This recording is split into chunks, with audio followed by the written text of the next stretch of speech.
Yo, yo, it's Guido coming at you with a coffee talk. Whoa. Oh, Yo. I got a feedback. What's going on with that? Nope, it's That's me. you. It's me. Okay, good. I got many yos. And what I usually say is I'm coming from the left side of the Atlantic, but today we have two people on the left side of the Atlantic. One is just north of the border up there in Canada. We have Talk to Me Goose. Welcome, Goose. Welcome back to the show. How you doing? Good morning. How are you? I'm good. So we were just chatting, and I understand you were streaming until 5 minutes ago. Is that right? Yeah, feels like it. Feels like it. 5 minutes ago. 5 hours, yeah. 5 hours. All right. So hopefully, some of the people that show up were actually there watching you 5 hours ago, so we can all be out of sleep. I actually intended to come by. I was out to dinner with the fam. Came home and had one more beer and fell asleep. So Dude, I know what that's all about. I didn't make it. I'll just have one more before I did make it. Piper, Snooze City. Piper down. Piper down. Yeah. What does your cup say today? This is actually from Pilgrim.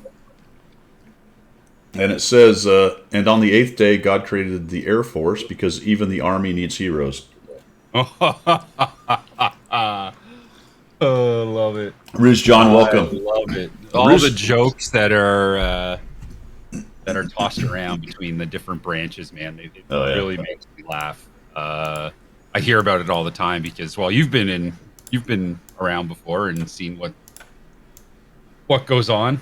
Yeah. And I had to swap us.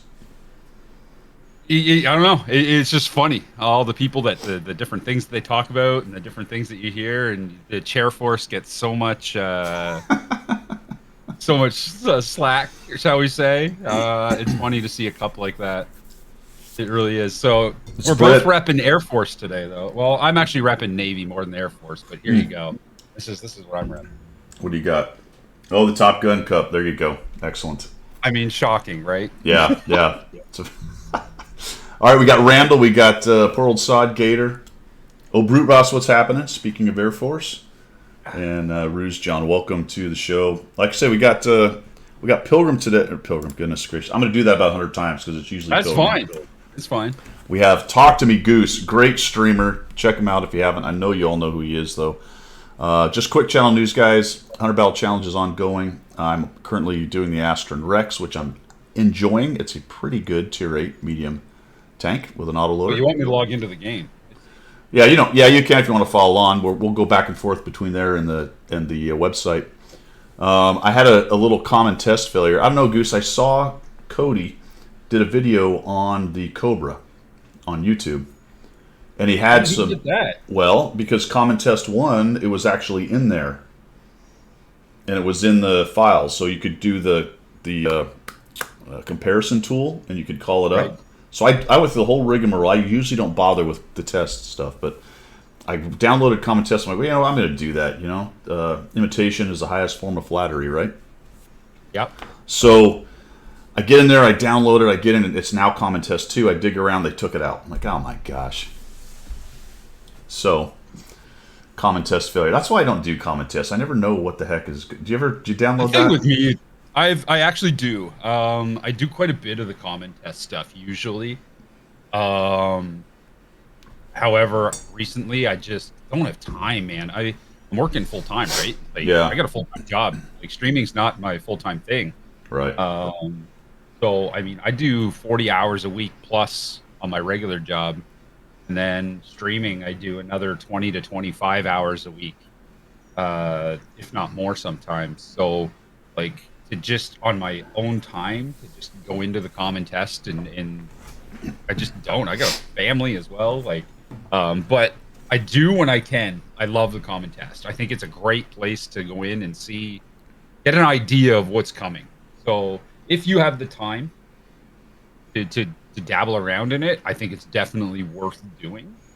I prefer to see some of the videos, like you said, Cody. I also watch some of the stuff that Dez puts out. I mean, just because always first, which is a miracle. I don't know how he does some of the stuff he does, but he's he's a gentleman when it comes to that stuff. It's Well, he's always on it. Yeah, he's definitely on top of it. My problem with the test stuff in general is as I am relatively time limited. I play this game more than most people, but less than some kind of thing. And then I do the creation like you're doing and a little bit of streaming. But it's time taken away from the regular game. Say you're doing Battle Pass or something. Anytime you sync into the test, Yep. you're not advancing whatever little thing is going on. And there's almost always something going on. And that's the thing too. Like when we talk about it, they've made it feels like in this game lately, it's grind after grind. It feels like one thing ends and the next thing starts. Like this battle pass hasn't even ended, and they're throwing in a fourth stage on top of the one that's already here. Yeah. So like myself, I didn't even finish the third one yet. I finished like the first, second stage, and then chapter 1 and chapter 2, and then chapter 3. I'm about 38 stages in, and then this fourth chapter drops. So now I have to stop that one. Finish this one. That's just like, yeah, that's a discussion item for later. But I will say this, and what your thoughts on it. Even though there's a lot going on right now, I feel like it's a little bit rudderless. Yeah, there's no direction. Yeah, it seems. I find that, and I've got some theories behind why that is. Okay, we'll save those because we're gonna dig into that later because there's a couple other things. I can dive into that. There's a couple other things when we get to subjects du jour. All right, awesome. So anyway, that was what I was also doing that channel news wise, guys. I did mess with tests, but didn't go on from there. Didn't play any EU stuff. Next stream will be on Friday, this coming Friday. I am, no kidding, probably back to full-time work, so my extra time is all of a sudden going to disappear. Quality of life. What are you doing? Well, I'm still doing the sim thing, but we have been on kind of COVID ops for a very long time, and they're finally starting to. All right, it's back to normal. You're in the office all the time doing whatever. So I had a lot of extra time for a long time, but that's all coming to an end. So I'll tell you what, I came to enjoy it. There was a lot of stuff about the situation sucked, but the results of not sitting around at a desk for 10 hours straight was pretty awesome. Yeah, I could so see that. Anyway, so it's back to just kind of one day off a week, guys. So Friday will be it. And that is it for channel news. So let's do a little Talk to Me Goose news. What are you up to, man, on creation-wise and streaming-wise? Right now, I help BTED produce the upcoming charity stream, the USO charity stream. Tell us about that, because I just noted that. I don't know how I missed it, but there's a lot of good stuff going on there. Go ahead and let everybody know what's going on with that. All right. Well, BTED and I, and Damien as well, has been helping produce it as well. Good dudes. I have nothing but great things to say about these guys. They are my buddies. It's funny I met BTED last year at a keynote. And we just hit it off. He's just an incredible guy. A lot of respect for him. So when it comes to the charity, me and him and I and Damien this year put a team together. That's the team that is right there that Guido just pulled up. We have 3 new people from last year. We got PC Patty. Yep. Making waves, by the way. She's awesome. I've seen her, yep. Salty Sabo and Ambo. Awesome dudes. Very, very awesome dudes. I think Ambo's been by the channel a bit. Yeah, I like Ambo. And Salty Sabo is Caffeinated Tanker. That was his name before. Oh, right, okay. His Twitch got hacked, and his old account, unfortunately, things happened to it. So he switched over. So it's going to be awesome. I'm incredibly happy with the group of people we have. Tragic has done some amazing things to get some really cool tanks for the auction. Those are right there. I believe it'll show it. Yep. No, not up, down. Oh, well, there's some prizes. Those are the ones being given away. Okay. So each stream, every hour, there's 32 hours of this charity stream. Okay. For every hour, one of those tanks is being given away. One of these up here. Okay, so Carnarvon, you guys can see the list. I won't read through all of them, but there's some tier 8s, and there's also some rentals. Oh, there's a redemption code. Okay, cool. There's no rentals. So everything is, except for the T78.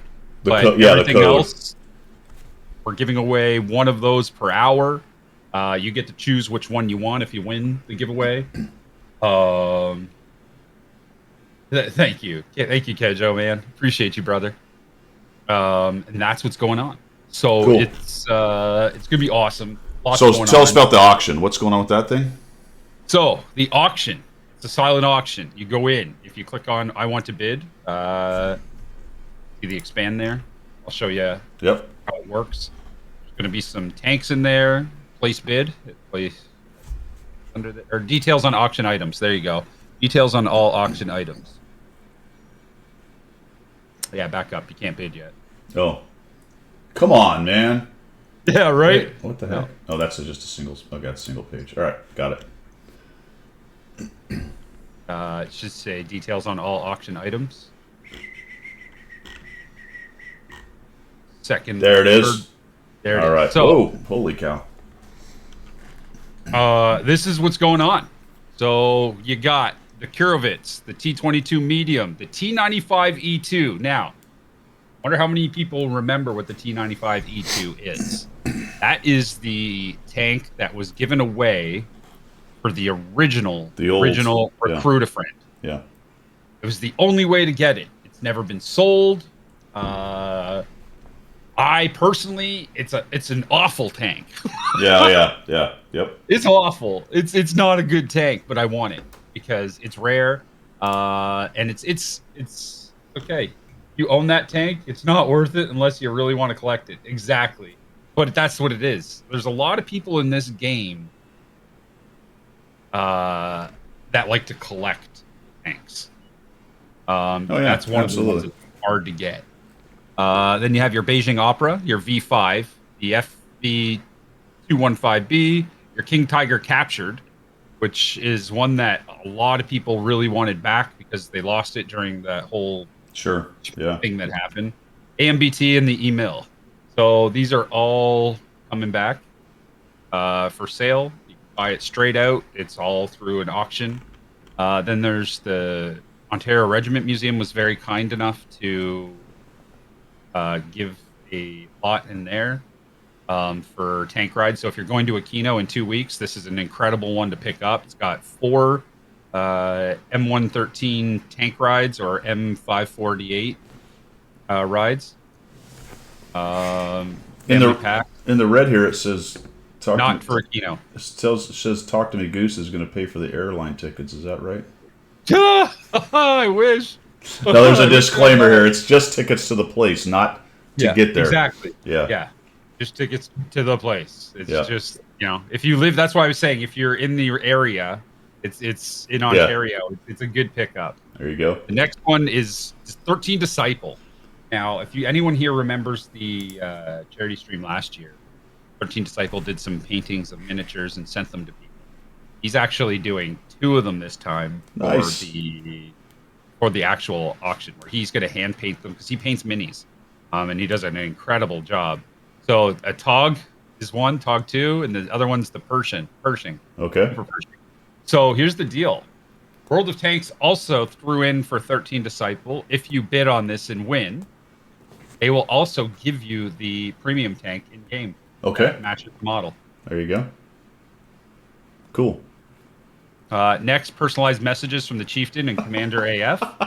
So they'll create like a little video and personalize it and send it to you. Yeah, like the TikTok people do. All right.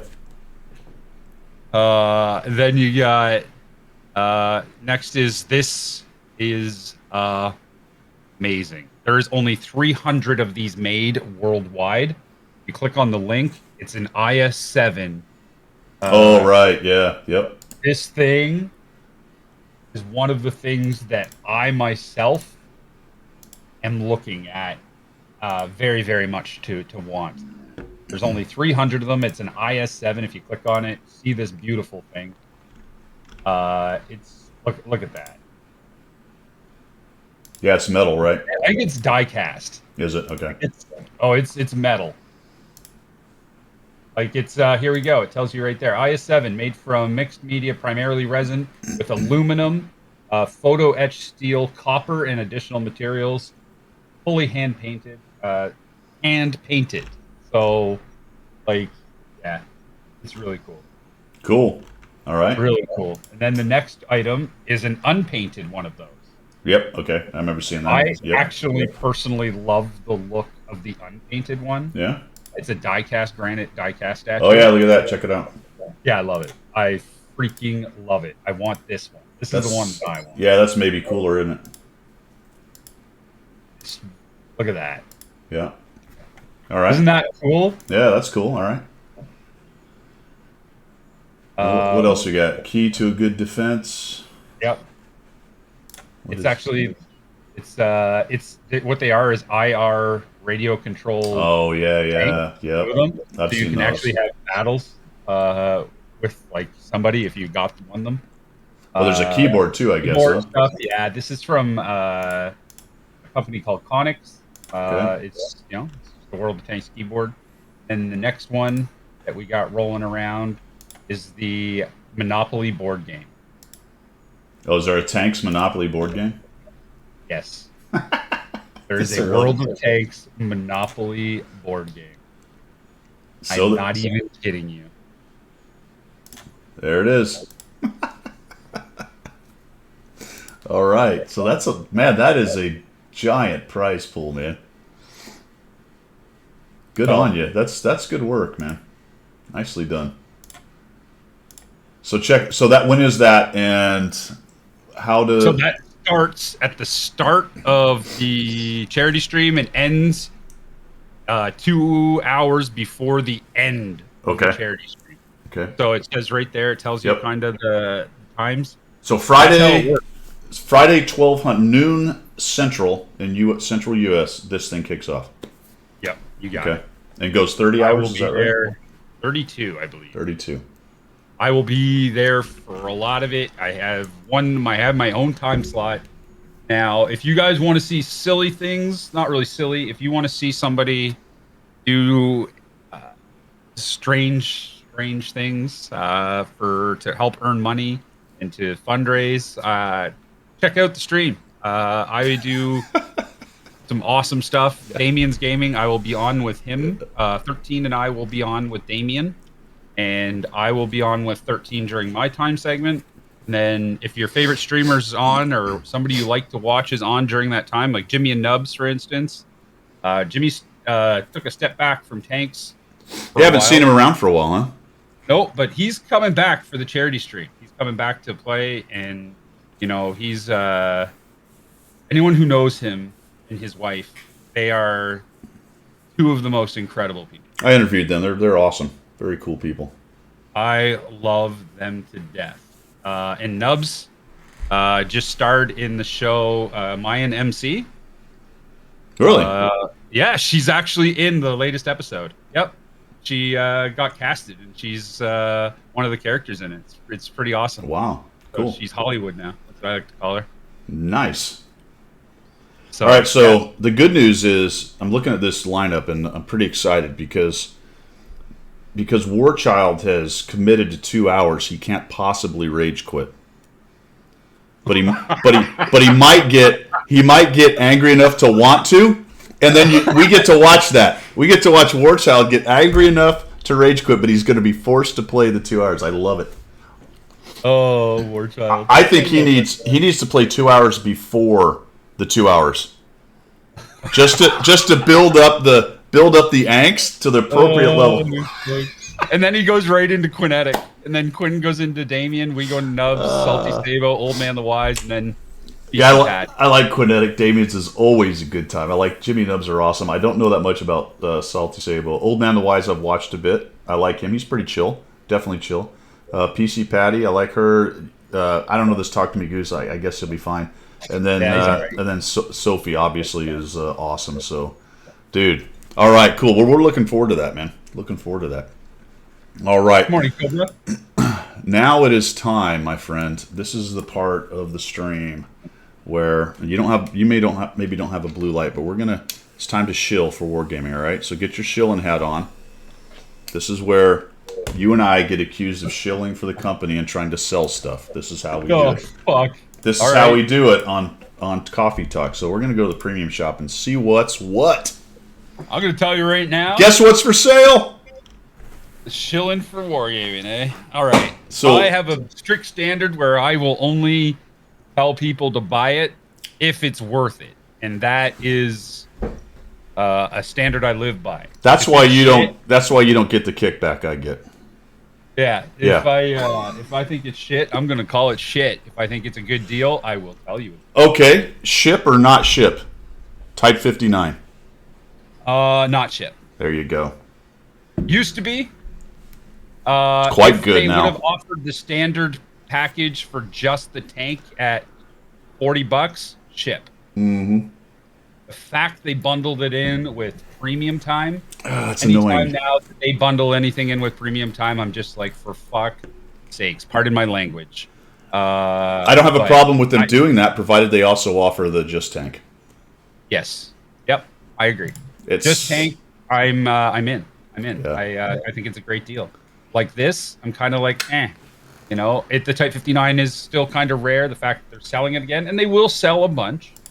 Oh yeah, They will. absolutely, 100%. You bet. I don't like that they offer that style on the Type 59. If you take a look over, I don't even know what that style is. I've never heard of it. It's this thing. I was looking at it this morning. A little yellowy. I don't know, sun or something. I like it. It looks cool.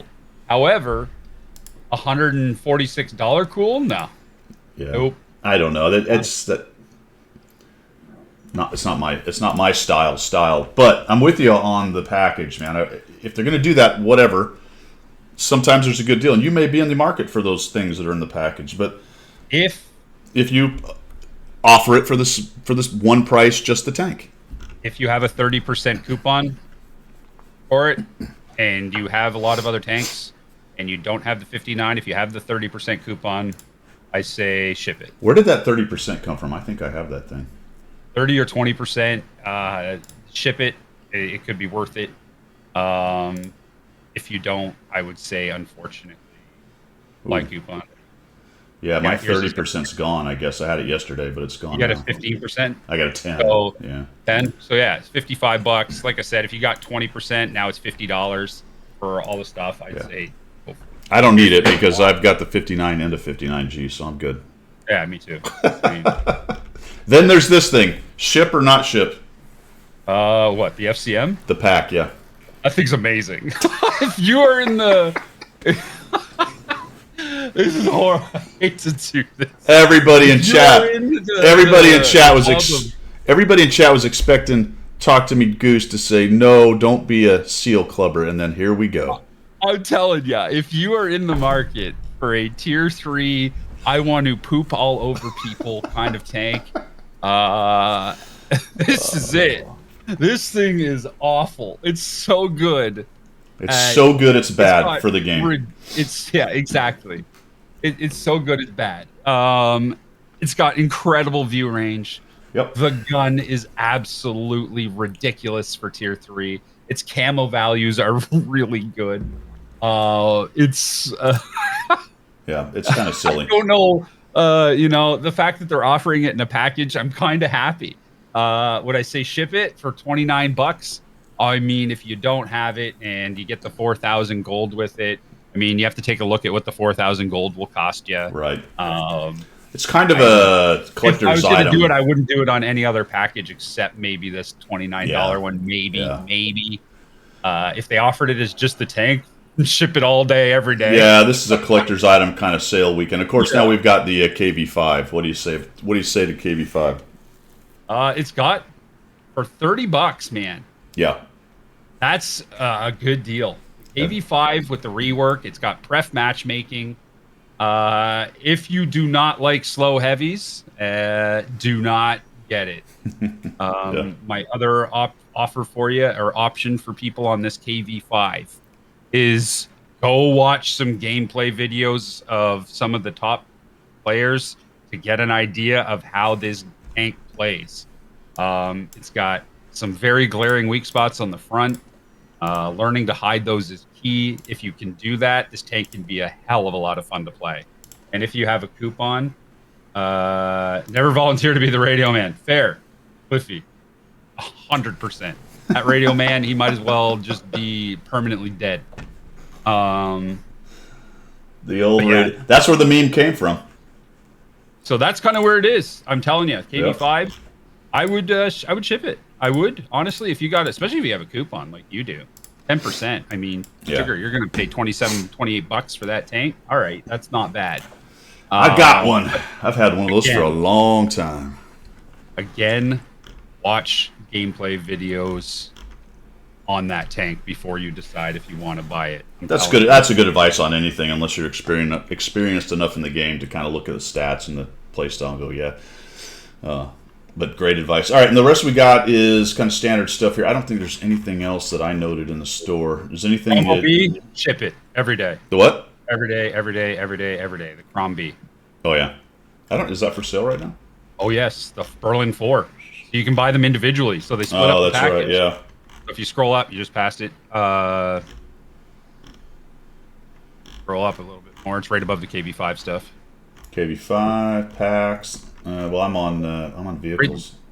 Yeah, I know. Oh, Talio. It's at the very top. Yeah, it's right here. Yeah. ISU 122S. Couple things to know. Penetration is not fantastic. Crazy DPM machine. Yep. ISU 122-44 territory. Crazy. Just so you know, Thunderbolt is a pass.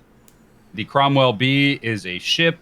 The IS2, unless you like the IS, is a pass for me. It's got a good alpha. It's got a decent gun, no armor. I like that you said that. Let's pause here for just a second, because I've been doing this. I talk a lot with everyone on the channel about what's good and what's not, and we all have our feelings about this.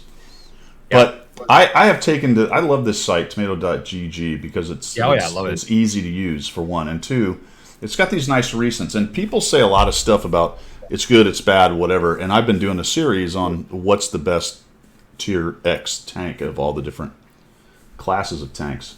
And I've learned a lot of very interesting things lately. That a lot of times people's feelings about things aren't really necessarily true in terms of stats. So you said the IS-2 wasn't that great, right? I don't find it to be. Okay. That's my personal play style. I don't like the IS.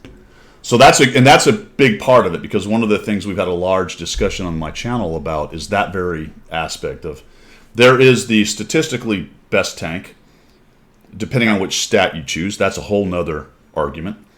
And then there's the feelings, or what I like better, or what I do better in, that kind of stuff. That being said, I was surprised the IS-2 is actually as high as it is.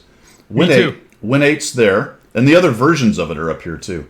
But Win 8's problematic. Let's just go to win rate. It's actually, what, 6th, 5th, 6th. That surprised me. Yep. It really did. That surprised me. So it actually does pretty well. DPG is 4th. Frags, look at all the ISs are hanging out here. Now, my theory on frags is the higher alpha, up to a point where the alpha is so high that the reload is so low.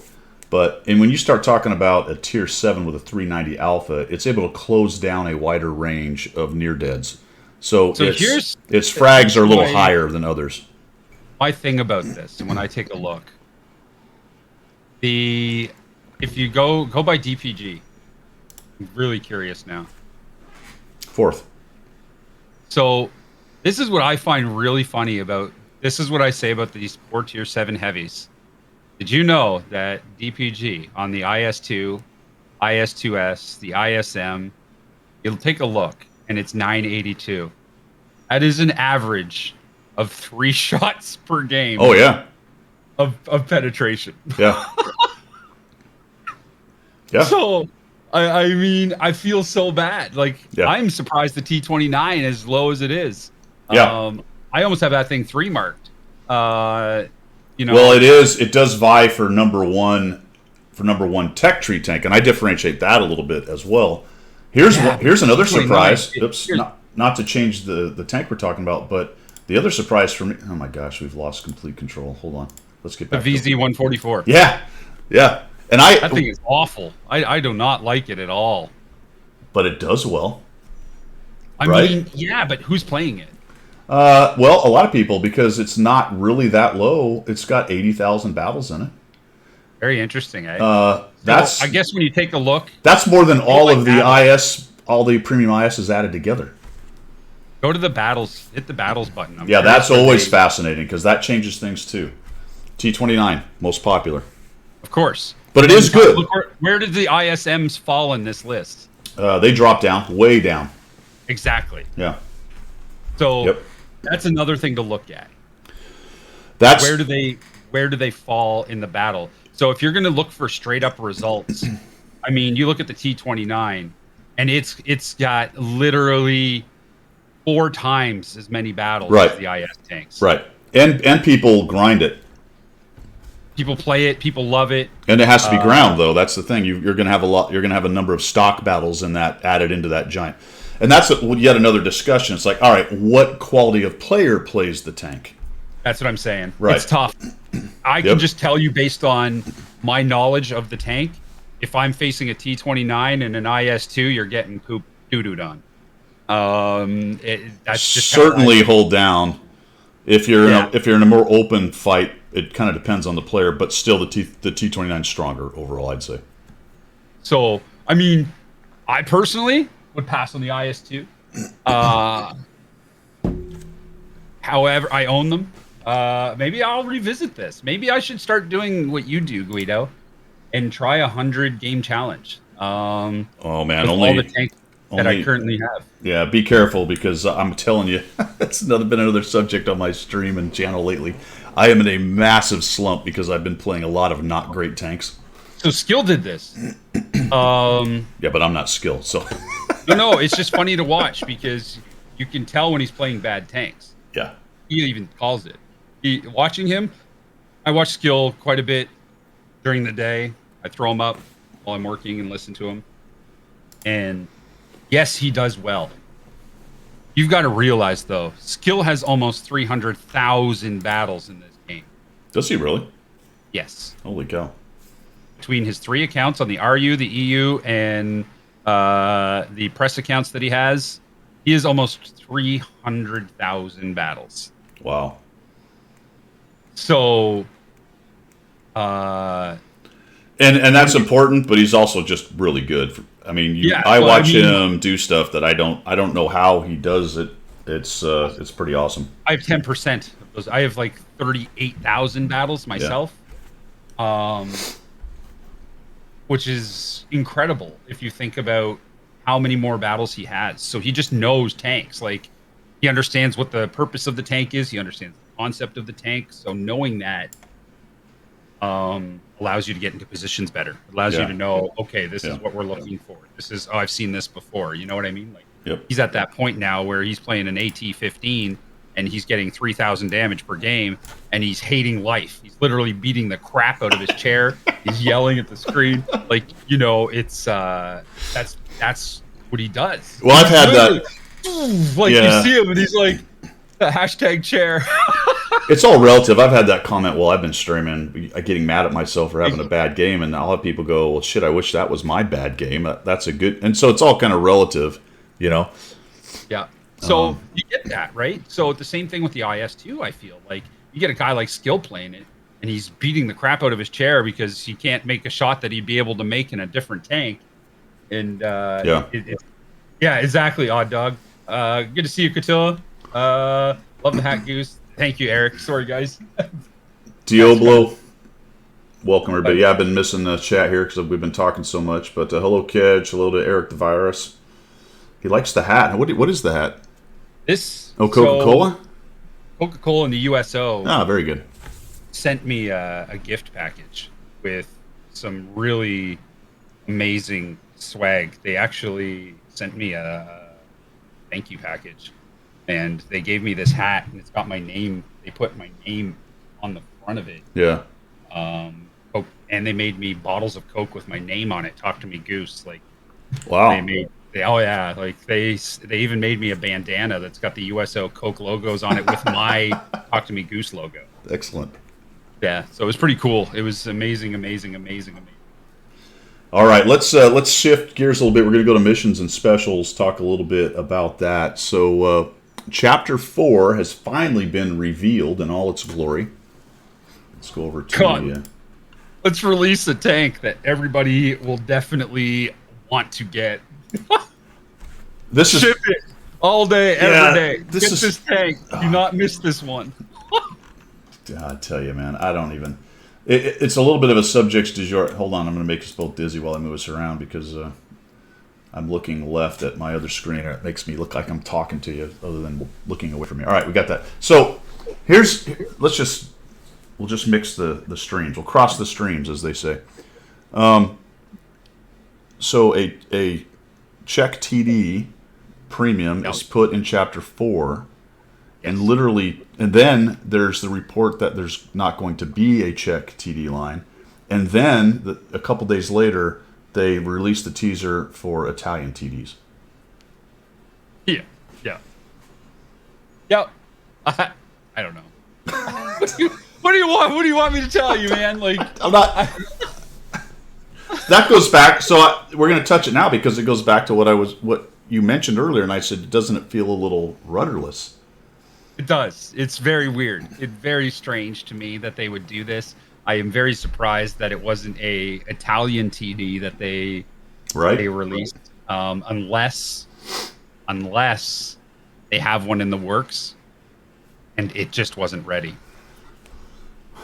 There's probably something to that. I think they've done that in the past where they were expecting to do one thing and then had to change gears because the rest of the development wasn't quite ready. We've seen that happen in the past, and that's fine. I mean, it happens, right? It's just, I would love some transparency around that. It would be nice. I've said that a million times about this company. Like, if they just set a release out, like, look, the intention was this, here's where we are, so we released this. I would tell you what, sunlight is just the best disinfectant, man. Just like, turn on the light, turn on the sunlight, go look. You don't have to tell us all their secrets, but this company is, and I think gaming companies to a large extent are infamously secretive about all their development and what they're doing. If we're going to get into it, and I mean, this is going to be very interesting. I might open a can of worms, so feel free to shut me down at any moment. Fire away. Wargaming's got a lot of movement right now. Yeah, hold on a second. We got. All right, go ahead, continue. Wargaming has a ton of movement. I see what you're doing. You ass. Yeah, you're referencing in one part, old Andre is out the door. Yeah, that balancing department, some of that's been moved. There's people being moved. They have so this, I don't know if this is insider. You're getting this from me, and I'm not saying where I got it from, but there's a hiring freeze in Wargaming right now. Yeah. I'm not surprised because when you have as big a reorganization as this in a large organization, you have to shut a lot of processes down to get your shit together. You got it. So there's a freeze. Yeah. So what's being released and not right now, I think what's being released is what they have ready. What was already in the barrel. Absolutely. You got it. So maybe they do have an Italian TD. Maybe it's in the works. And unfortunately, it just wasn't ready for this battle pass, and they needed to release this battle pass. Well, we have data on what that is. Actually, I found that there is stuff on the blogs. There is a Italian premium out there. I saw it as well. Yeah. So we could talk about that in a moment. We will. But that's kind of what I feel. That's when you say rudderless, I think it's not so much them being maybe super rudderless as them trying to deal with what they have. Yeah. So obviously and we don't get into politics here, but the global situation of the war, and we'll just leave it at that, and then their reaction to that, which shut down a significant portion of their capability / company, and now they've got to reorganize to come up with how they're going to move forward. All of that's the background of what you and I are talking about, and that's going to take time to get through. So it's going to be interesting to watch because sooner or later, unless they're able to get back on the treadmill and start to churn again quickly, there could be a significant pause in development, potentially. Potentially. The good news is I think Wargaming had enough future sight. The fact that they still talked about a new line coming out, the fact that they still talked about other premiums potentially coming out, I think they had enough in the barrel that they'll be able to kind of get through this. I mean, you're going to have the next season of Battle Pass coming out relatively soon, I'm pretty sure. From what they've done in the past, they usually piggyback each other pretty easily. So I think they had enough in the pipeline that it'll be a little bit seamless. Obviously, you're going to run into some issues, Yeah.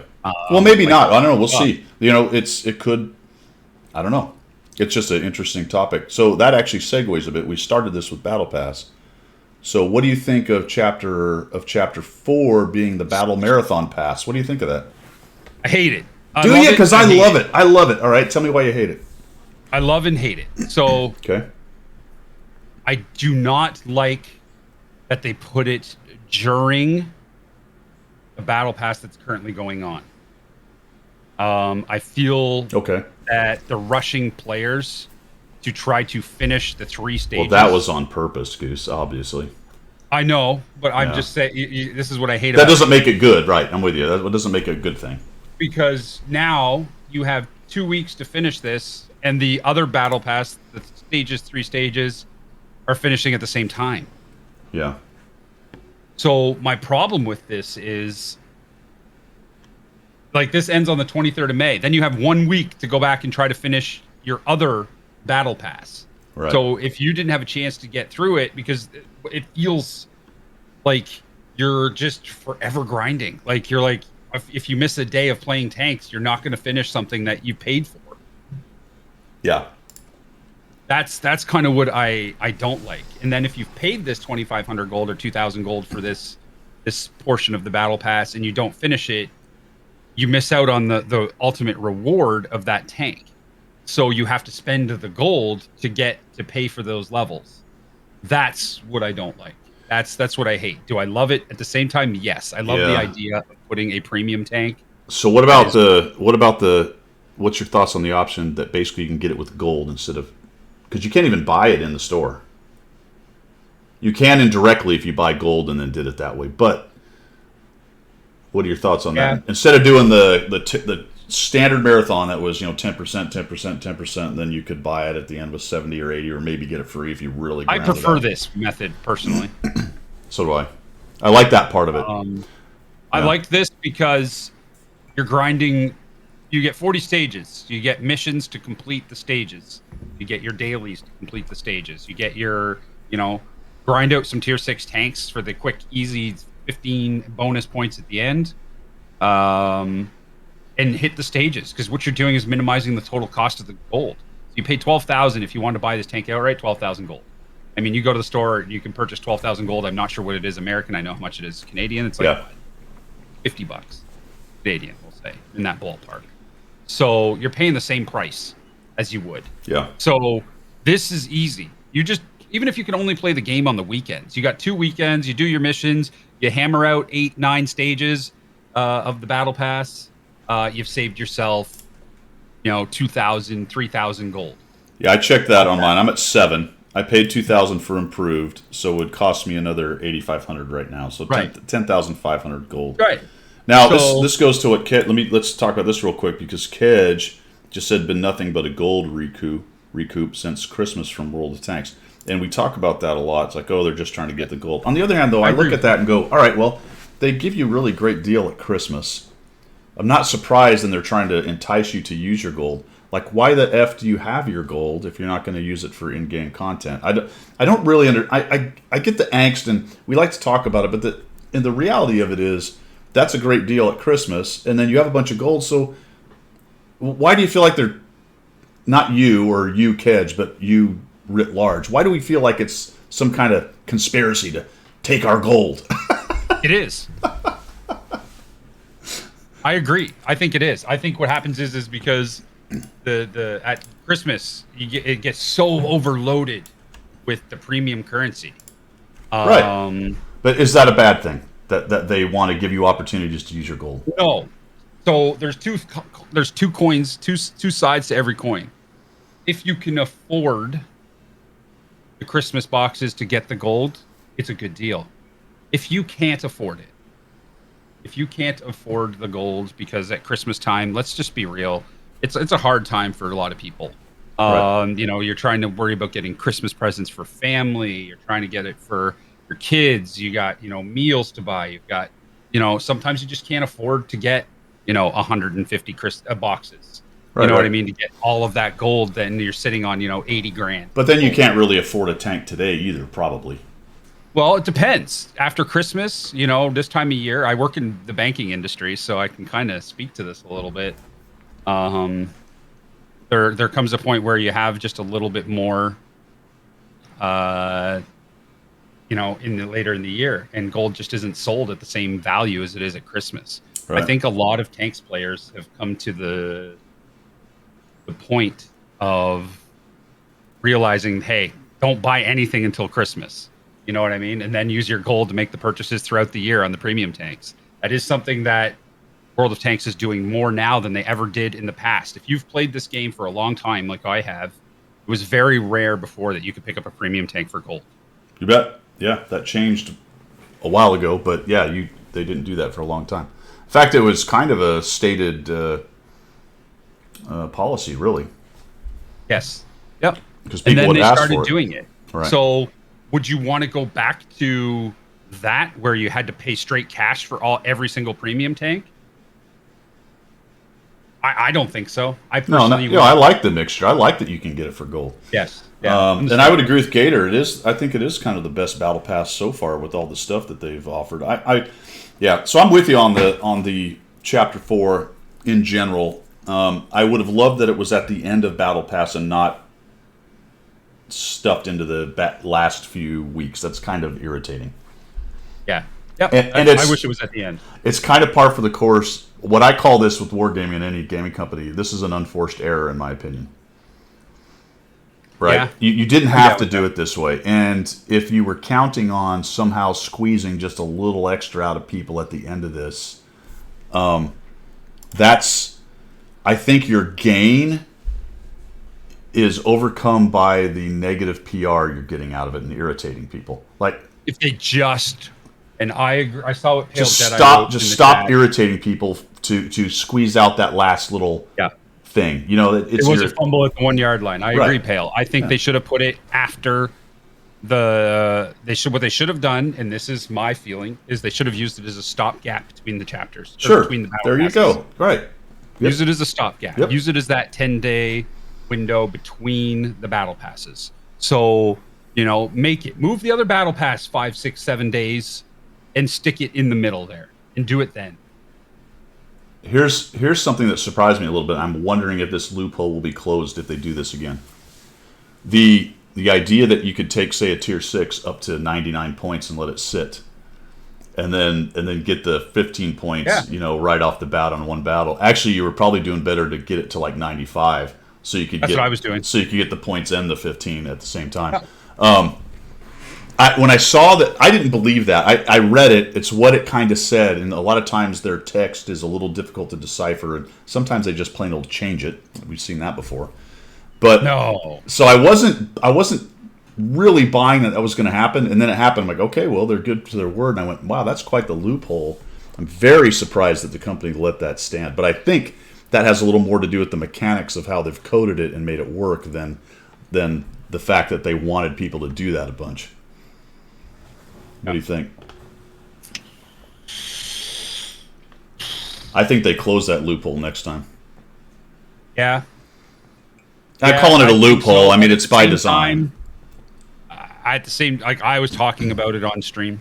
I know a bunch of other people were talking about it too. Like, once we realized what it was about, I did the same thing. I have I think I saw 7 tier 6 tanks sitting at like anywhere from 92 to 98 points. Yeah. Just waiting for me to go in and play a game and then just kind of rifle through the stages pretty quick.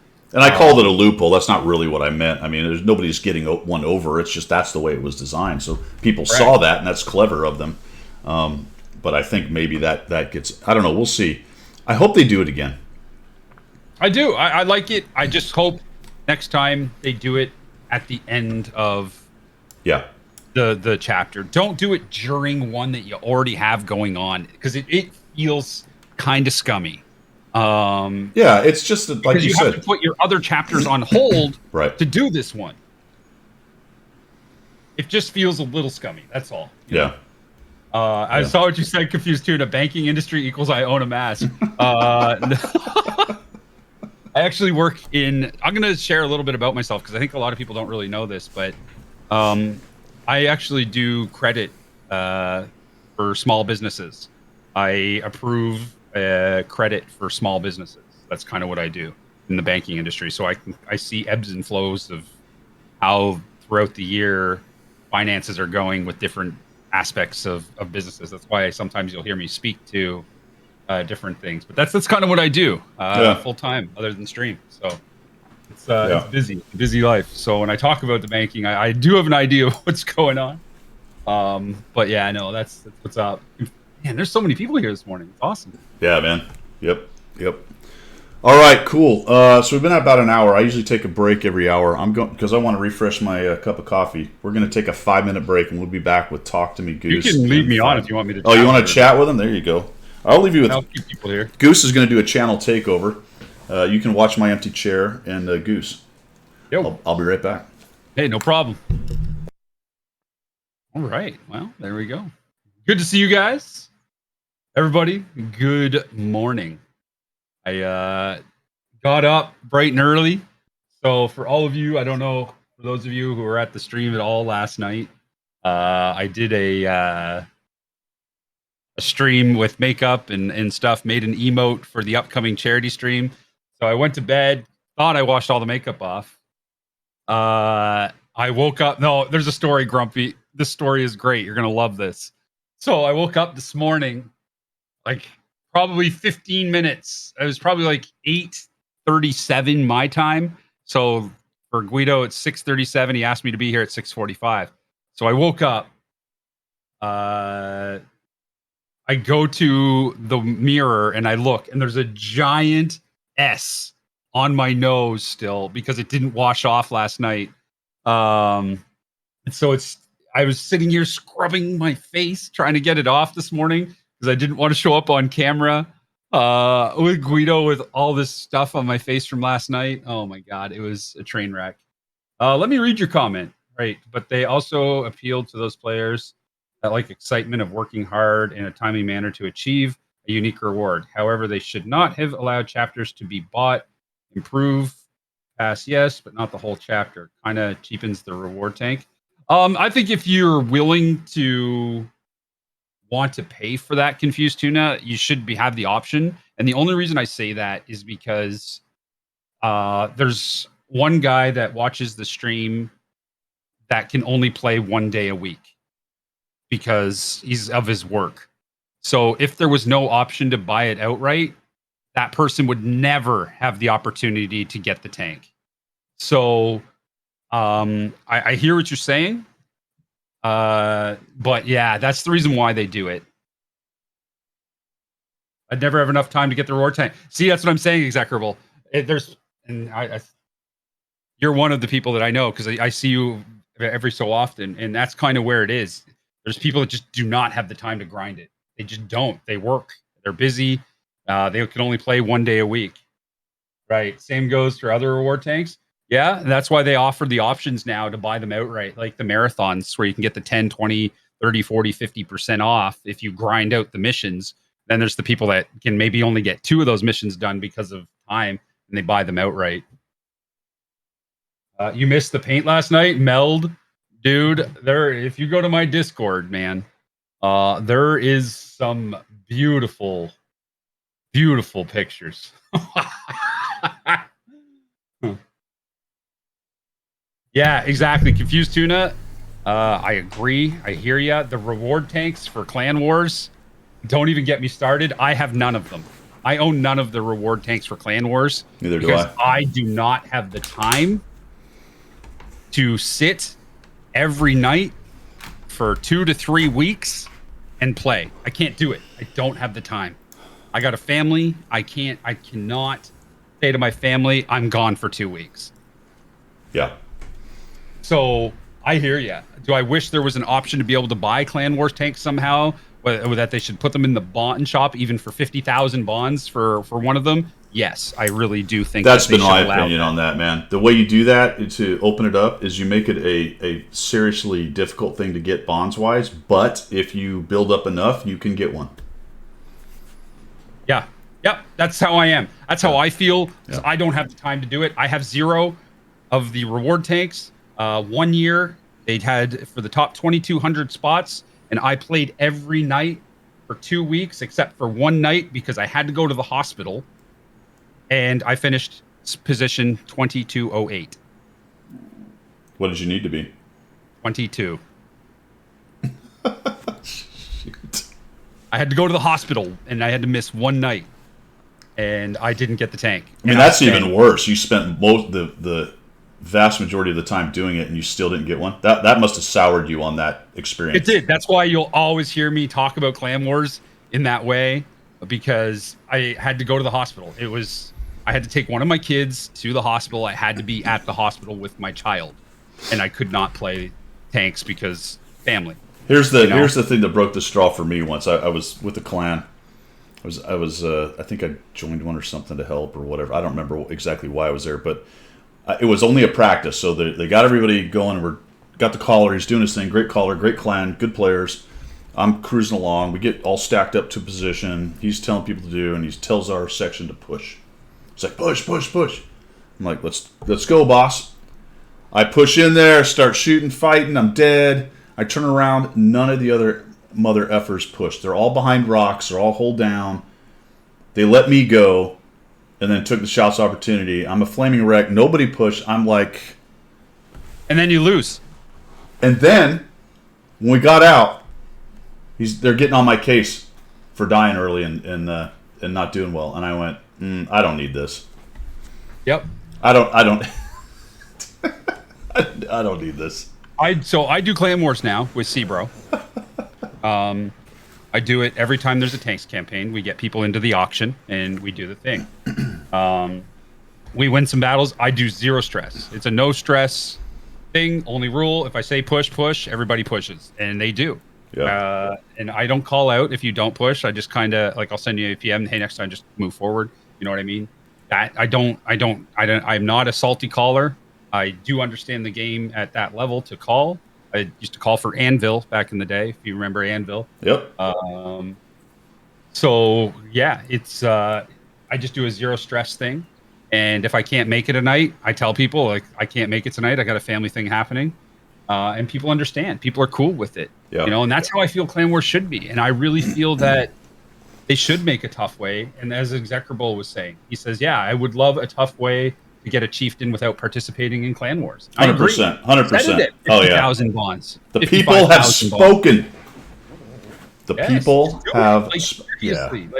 If you're gonna offer something and stick it behind a competitive wall, so only the very best players get it.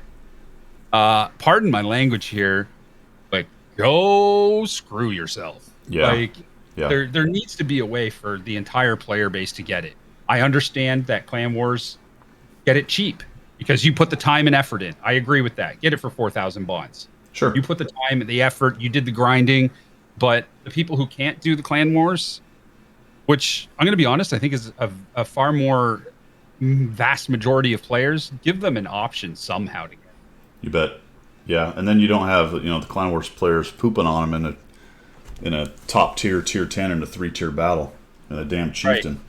And I think some of the top tier players would actually love that as well, because it doesn't make getting the marks on those tanks absolutely unachievable. Yeah, marks. Holy cow! This is a whole nother subject, man. I am so over the mark fetish. Yeah. It's a. I don't like the word toxic. I mean, it's irritating when everything's toxic, and it turns out to be something that irritates you slightly is toxic, and it must be destroyed. We're getting close to politics, so I'll just leave that there. It just kind of irritates me, but it is silly when you get the very best players with the very best tanks running around and then scoffing when you get pissed that they're kicking the snot out of you in that tank, right? Yeah, and it's a tank that do you know how to alleviate that? We just talked about it. Make it accessible to everybody somehow. Exactly.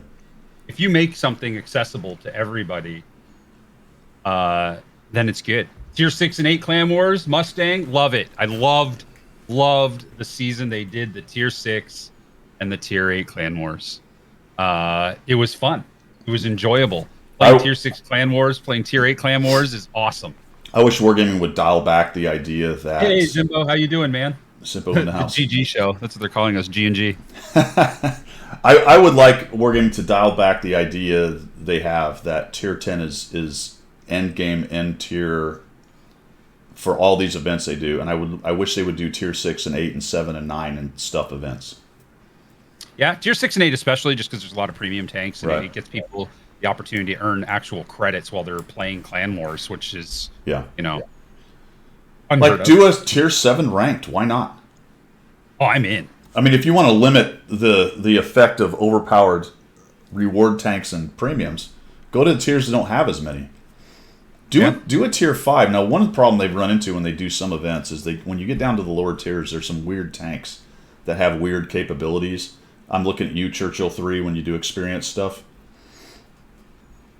You know what I'm saying? Yeah. When they do these hear things where, the most experience in a tank kind of idea, and then that thing has a bonus to experience, which is a weird anomaly from 10 years ago or whatever when they released this thing. Which brings me, I think, to a good segue in balance, the discussion about balance and stuff.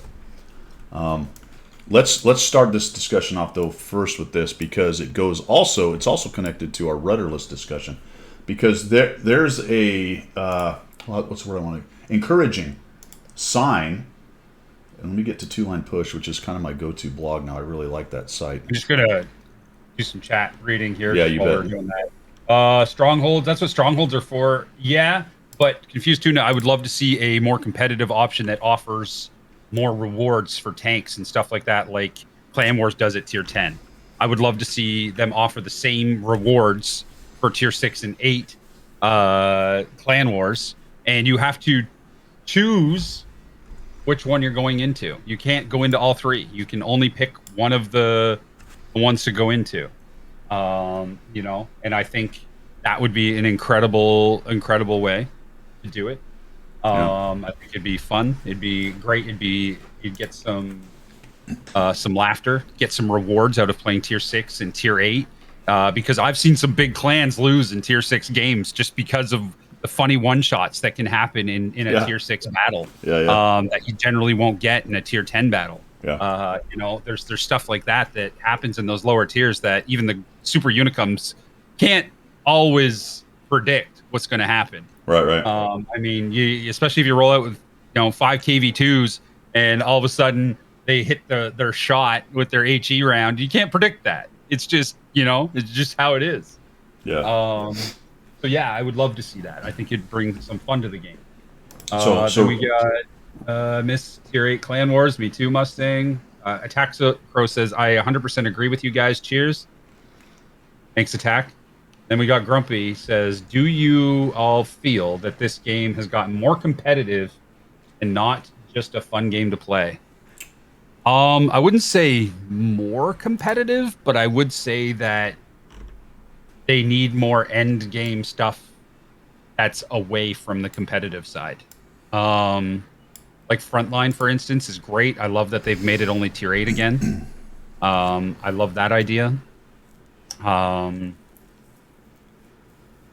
I wish there was a way that just for fun game modes like Recon. Let's get back into that real quick, Guido. Yeah, there's that, and there's what I've got called up here, talking about balance. We were talking tanks specifically, but this is the encouraging sign I was talking about, that they're actually doing some minor tweaks to some maps. And yes. I've always said that they're not very good at small iterative changes.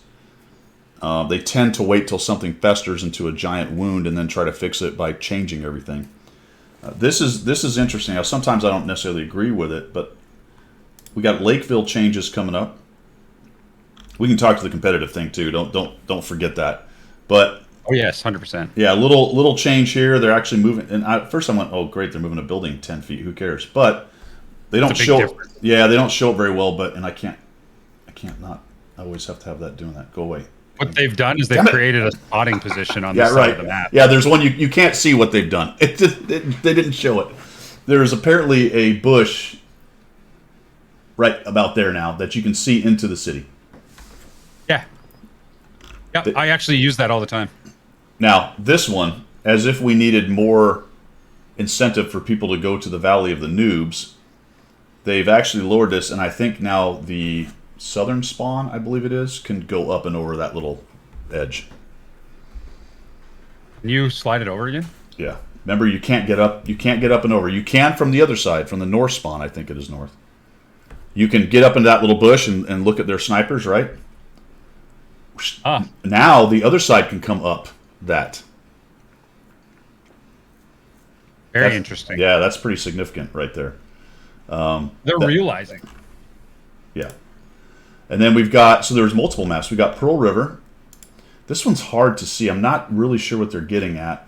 They've changed this approach from the, again, I think southern spawn, I think it is, so that it's wider. You know how that's such a bottleneck right there? It's hard to see, but you can tell where it is by looking at the rock up here. You'll recognize that rock in the middle, where it's right in the middle of that road that goes up into the little village. Yeah. Okay. So they've widened this thing out, and there's a rock now on the kind of right here-ish that they've added. Is weird. Yeah. Yeah. So, yeah, I guess they see a disadvantage from the southern spawn getting to the middle. I guess there probably is, kind of. It's easier. 100%. Yeah, it's easier for the north. Yeah. A disadvantage. If you're north, when I'm in the north and I'm in a fast medium all day, every day, I am running for that mid. So this view shows it. Here's the old one. Yep. Much wider, and the rock that the other one shows is right about there, so you can actually kind of go hold down and side scrape like they can on their side. Nice. Very interesting. This is a small change, but the northern spawn was southern spawn. You had to go right or left. You couldn't go straight up the middle like you kind of can on the other one. So they've knocked this cliff down a bit so you can drive up it. Yeah. Also, so you can drive down it and get to the middle faster, because the next thing they did was this. Looks like they're removing some. Basically, what they're doing is removing some of the bottlenecks. Yes, from this spawn, which I think is the problem. And then so they've changed this a bit so you don't shave off as much speed. So now apparently it's a closer race to the middle, essentially. Yeah, I agree with that. I agree. That was always like, it would just be like your tanks cruising, then. Right. So, and that's always been one of my arguments with some of their maps. As the meta metastasizes and people learn, which is what humans do, gamers especially, they find those critical spots and they're able to get there and get free damage and early damage. And some maps are horribly imbalanced in that way. That addresses an imbalance. I don't think the Lakeville one really addresses much, to be honest. It was odd to me. And then we got Corellia, which is going to address an imbalance, and I think you'll recognize this. Thank you very much. Much appreciated. All right. No, coming from the... Is this an east-west fight? I think it is. I know where this is, yeah. Yeah. How many times have you been shot trying to cross right there? Dude, I specifically go to that spot to shoot people. Yeah. There's the bush on the... Further down, right? From the other spawn, right? By that rock. Yeah. And you just sit in that little bush. And you just... Every poor soul that tries to get up in the north, you just literally shoot them in the side. Yeah, you're talking about from the other spawn, right? Shooting guys crossing. Oh, yeah, you're talking like... If you're in a moderately fast TD... I used to do it and I hate to say this, but... And I know we talked about 3-marking, but when I 3-marked my Jagdpanzer 4, I would take that bush and shoot up in there because it's fast. And those poor KV2s and T150s and those tanks that are T29s, anything that would try to get there, literally just 3 shots into the side as they try to cross. It's just and that's my point on the maps, where in order to get to the brawl, you have to cross a very dangerous spot. The other side doesn't have an analog to it. And you've been shaved off a bunch of hit points. When you get there, what is the lesson learned? People stop going there. The other team gets an instant advantage on that flank because they can take the position and you can't, without losing a bunch of hit points. Exactly. The other map that I hope that they look at for that is Redshire with the blimp. From the north one, where you have to cross to get to the actual blimp part, where they just shoot you from TD Hill, is what we call it. Yep. That's an issue. Yep. So on Corellia, they gave the other side a little sniper bush to shoot across at them. Oh, look at that! Right there. See that? Yeah. Oh, yeah, I see it. Little bush is right about there. And the good thing is, just and I think something that should be taught to newer players is blind firing. Blind fire these bushes because there's only a Oh, few of yeah. them that they can be in. Yeah. You know, and that's the big difference between I think some of the really good players and some of the people that are newer to the game is that they only shoot when they can see the tank. They don't shoot Right. when they can't see the tank. Last night, you're gonna laugh at this, or not last night. It was the stream before that. There was a common bush that I know TDs and sniping tanks will sit in. I was in my FV 183, and I shot the bush and one shot a leopard for 1850. He was just sitting in the bush, just gone. So there's You know two what I parts mean? to Like, that. just blind fire. Yeah. You never know what's Yeah. going to happen. And Knowing a lot the of people are bush- like, my hit percentage. You Yeah. know what? No. Hit percentage has got to be in this game the 100% most overrated stat.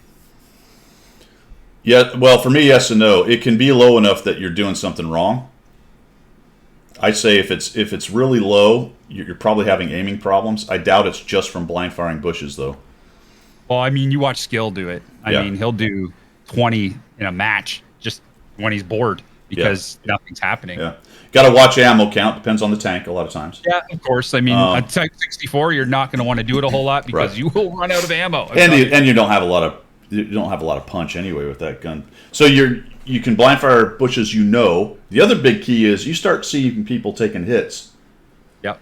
and you don't see the tanks shooting them, and you know they're going through a choke point or a spot that can be early spotted. You usually have about a 75 to 95% idea of which bush is being used to do that. Of course. Oh, yeah. So shoot that bush.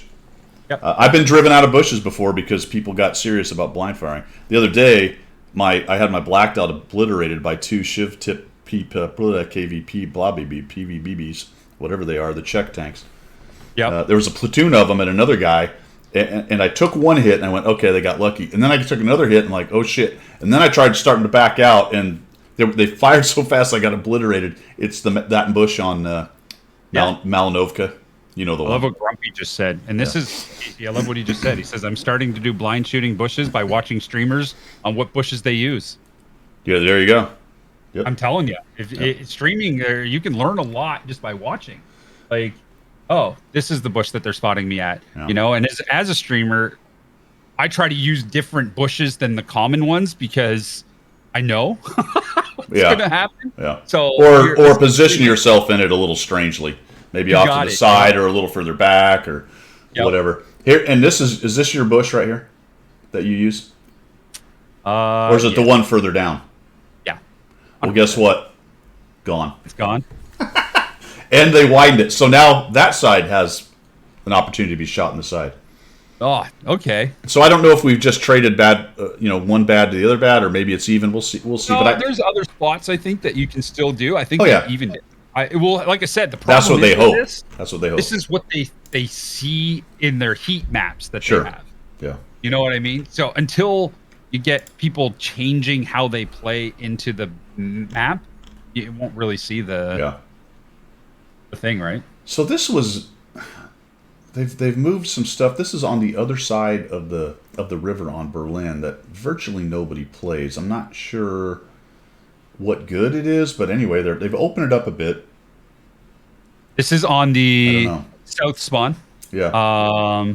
This is where you go in to shoot as a TD into the tanks that are on that rounded road on the north. Yeah. I use this position quite often. Well, they've changed it.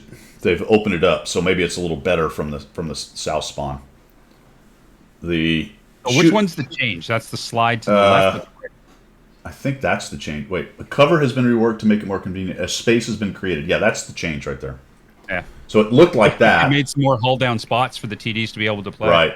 Because like the other spawn has a few. E4, E3. Yeah. Things that are all down. The Object 268 V4 would be a good one in this position. The other spawn has better positions to shoot from across the river than this one does. Yes. So they've improved it a little bit. Now this thing, debris has been added to the corner of the building. Where is this? This is the central courtyard thing? What has changed? This improves defense capabilities and reduces the area of open fire from the opposite side. Don't really... Oh, I see. There's a hold down spot right here now. Looks like they've opened it up too. It looks wider right there. It is 100% wider. Yeah. And then firing lane has been made more obvious and convenient. Debris has been added corner to deter attack by strengthening the ability to use terrain irregularities. Don't know. That's hard to see what they did there. I know where that is. That's the back ramp on the one side. That's not super useful because you kind of have to expose yourself back there. But I don't know what they've done, to be honest. And then we've got... Whoa, that's much different. The area between it's been expanded for the comfort of movement of vehicles. That's going in. Oh, that's another picture of this. So that's what they've done. It looks like they took those buildings out and made it so that more than one tank can get through there at a time. Because if you remember... And this spot's a hold down spot. There's debris there. We won a game last night where the enemy team got bottlenecked into there. There was a Super Conqueror, a Mouse, and like a 268 V4. They were all in that little cove trying to maneuver. Playing bumper cars. Yeah. They got stuck in there. There was nothing that could happen. Because then they just got farmed by a Kronvon because they couldn't move. They were in each other's way trying to turn around. Like when you get a Mouse trying to turn around. Yeah. With the 268 V4 trying to turn around. Once a mouse pins you somewhere, you're not going anywhere. I'm out. Yeah, you're not moving a mouse. You're not gonna wiggle your way out of a mouse. So I'm glad they did it. That's cool. Yeah. I like that they're paying attention to that stuff. Man. Yeah, I really do. So for me, that was the good news story, that they're looking at some minor tweaks to maps, trying to figure some of this stuff out. I would like to see it go back to our earlier discussion to also tweaking tanks, but of course we know with reward tanks that becomes very tricky, and premiums obviously. Exactly, Zimbo. You know what, Guido? We've been talking about a lot of different things, game modes, different things like that, and I've said this several times, and I kind of want your opinion on this. What do you think about them bringing back a recon mode with all of the maps that they tested last year during the recon mode for 1 month recon mode, tier 8 only, and let people just play all of the maps again? I'll go another step more radical, or maybe several steps more radical. We've actually talked about this on Coffee Talk and on my stream. I would take every single one of the recon mode maps and I would put them in the game today. Really? And then I would iteratively improve them with the understanding that, there may be some imbalances. We'll find them. We'll figure them out. We'll change them a little bit. I would also like, and I'll go even one step further, what I'd really love to see is slightly dynamic maps, where every month or so, or a couple months, they shift something or a couple things just a little bit, a bush a little bit, a different rock added, or something taken away. As they look at the data and figure out where and people learn, just mix it up, man. I agree. And I just saying, put them in as a separate recon mode, let people know so that you can have a scapegoat of saying, this is just a recon, this is just blah, blah, blah, blah. I would do that. I just would add them to the I think they're all ready to go in. They were all fine. I enjoyed it. There was some unbalanced, but still variety. Yeah. Like I said, if they just put in a recon mode, make it tier 8 only. And the reason I say that is because let people get credits again. Like, we've been sinking credits and sinking gold. Like, make the recon, bring it back, put all 9 maps or 8 maps into the recon mode, let it for a month, and just tier 8 only. And just play them, just have them there as a variety, so that you have a different mode that you can go to and earn extra different rewards, from. Maybe make it so if you play 50 battles of recon, you get 500 bonds. Like, you know what I mean? Make it interesting.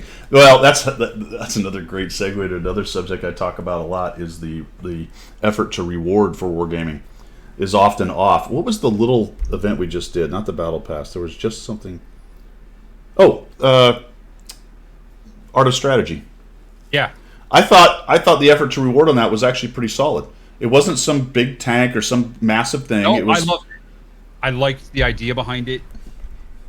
My only issue with the Art of Strategy, and I said this during the developer meeting. So I actually got to sit in with the developers when they launched this mode to us.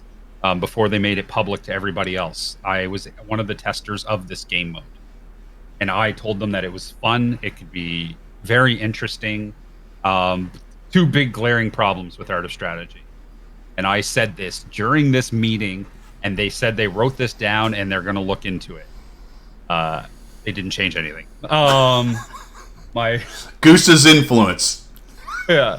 So my first thing that I said is they need to make battle pass points available during each one of those battles. Yes. That was my biggest takeaway is you're going to have so few people trying to compete or finish this or do this because they're trying to grind a battle pass, and not everybody can sit and play 12 hours of tanks a day. Yep. I mean, Warchild is lucky to get through 2.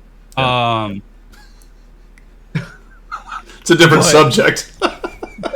You know, that's kind of where I'm at. Why did they not just put battle pass points, 3 battle pass points, 4 or 5 battle pass points per game? Who cares if you win or lose? You get 5 points. Right. Yeah. You know what I mean? And then keep the same TOS stuff in there.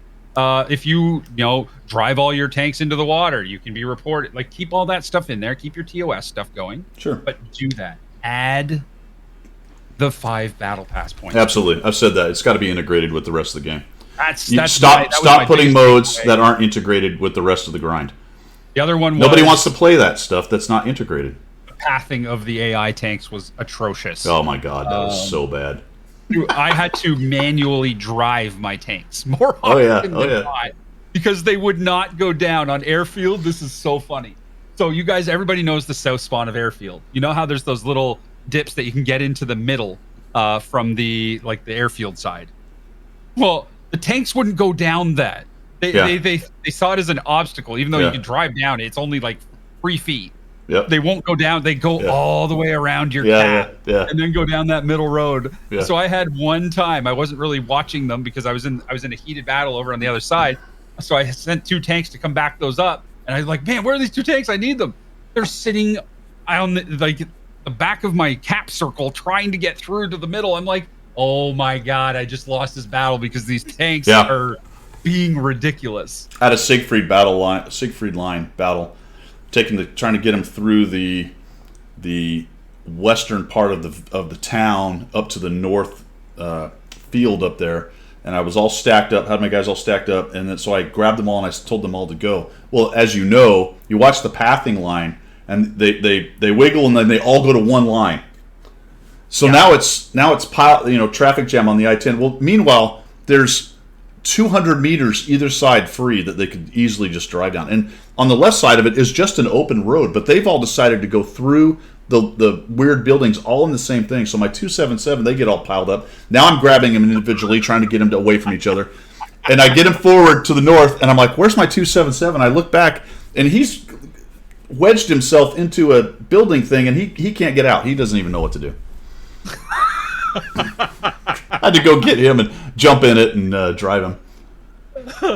That's what cool. I like the game mode. It was it's something different.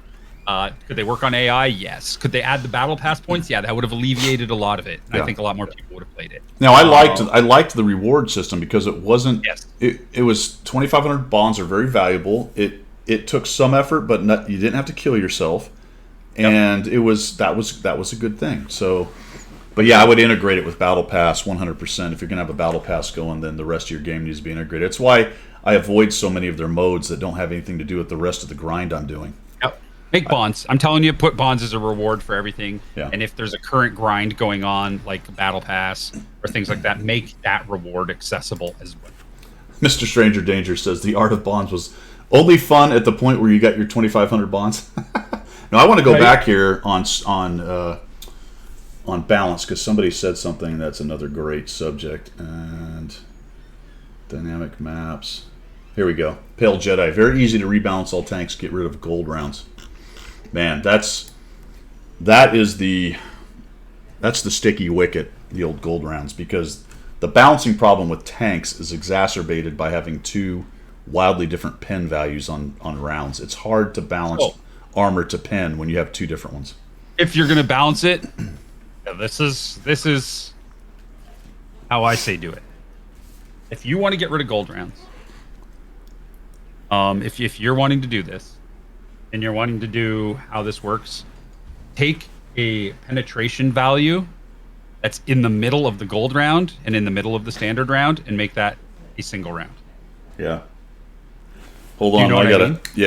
chat with the people. I gotta go say goodbye to somebody. I'll be right back. Sure, no problem. If you were wanting to do that and we wanted to just for fun maybe in a separate game mode, just for giggles, take the gold round penetration value, take the standard round penetration value, and meet them in the middle and make one round with that middle penetration. All right, I'm back. That's I think that would be an incredible way to do it. You still have good penetration to penetrate the tanks that you need to. So I missed it. What was the general idea that you had? So my idea was so you know how we'll go with the T95E2. That's the reward tank that's in the silent auction. Mm-hmm. It's got a standard round penetration, or actually use the Astron Rex. The Astron Rex is a really good one for this. Go to the Astron Rex. Take a look at the standard round pen. That's not good. Right. Take a look at the gold round pen. Okay. So It's 250. okay. So what you do is meet it in the middle. Put a standard round pen of 225. And get rid of the gold round, get rid of the regular round. Now you have a 225 round that can pen. Guess what? You can still pen most. So if you do what I suggest, then you could do +1, -1 matchmaking. Yeah. So, yeah, +1, -1. I actually like the matchmaking. The matchmaking from years ago was actually my favorite. Not the last iteration, but the one before. They didn't have a matchmaking problem per se. They had issues with artillery and some other things that were causing issues. I like the idea that you're the big stompy tank on occasion. You know what I'm saying? Yeah. Like you're the Maus, and yeah, okay, bummer that you get to crush tier 8s. I'm not saying I want to do that every game. No. But the idea that you can do it, I think is I think it's integral to the appeal to the game. And it's certainly integral to their model of making people want I remember to back in the day, man. want to move up. The fail platoons that you would have. No, I don't want to go back to that. That part of the matchmaker I'll do without. Yeah, absolutely. Oh my god. Tier 1 with a tier 10 and somebody else in a tier 7 or tier 8, and then you'd get these freaking teams that you'd get like 11 tier 10s, and then you'd have 5 or 6 tier 10s with like 7 tier 8s. Yeah, that was not great. Oh, I remember that. Oh my goodness. Although the biggest problem with that matchmaker, I don't think was necessary. Sometimes it was the tiering problem, but like you didn't want to. I got into battles where there would be 10 tier 10s, 4 9s, and an 8. I've seen that before. Confused Tuna, you can't make gold rounds gold again because then it's pay to win. Yeah. That was a huge turnoff from the game way back. Is when they had gold rounds for gold, it was that's legit pay to win. Yeah, that was a long time ago. Yeah, it's legitimately pay to win. But you could bring a tier 1 in with 10s when I started.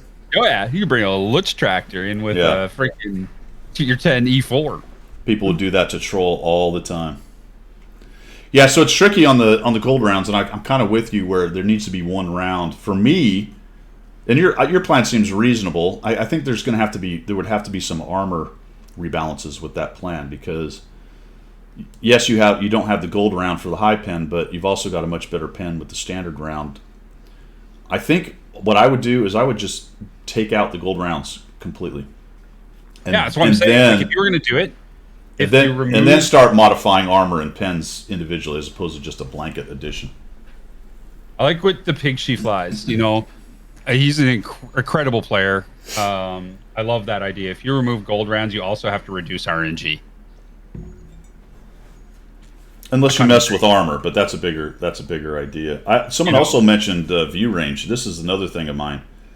I would absolutely decrease every tank's view range except for light tanks.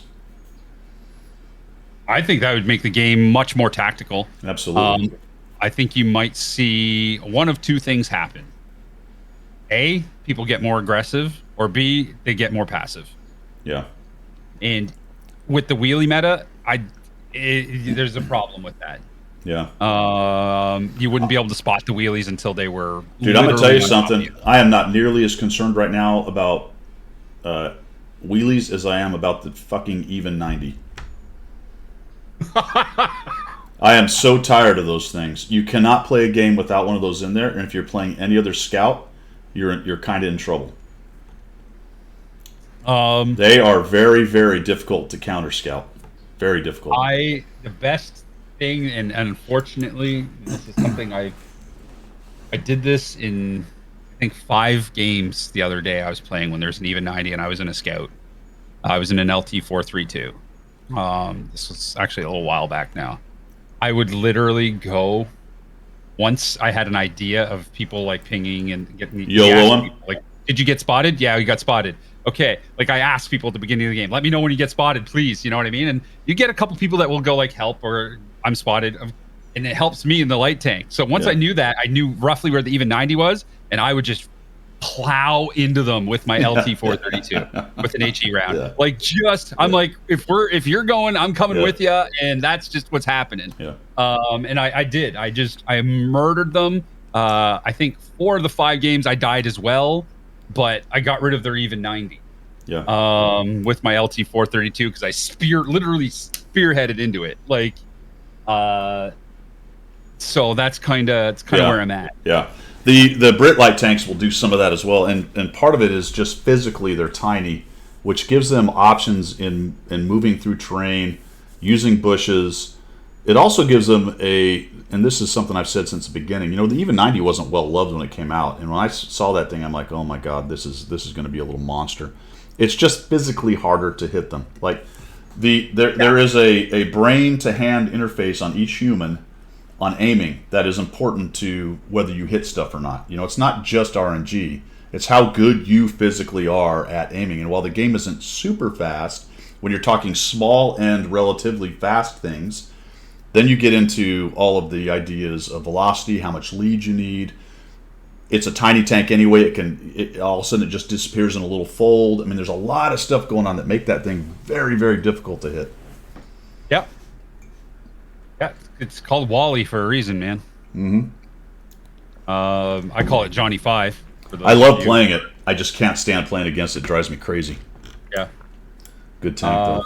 Wheelies should only see other wheelies in matchmaking. I agree. Yeah, it should be its own class, actually, is what I would do. I agree with that as well. Yep. I was watching a streamer who had a great idea. Oh, well, I was going to say I hate to say this, but I don't hate to say this because he makes me laugh. Whatever.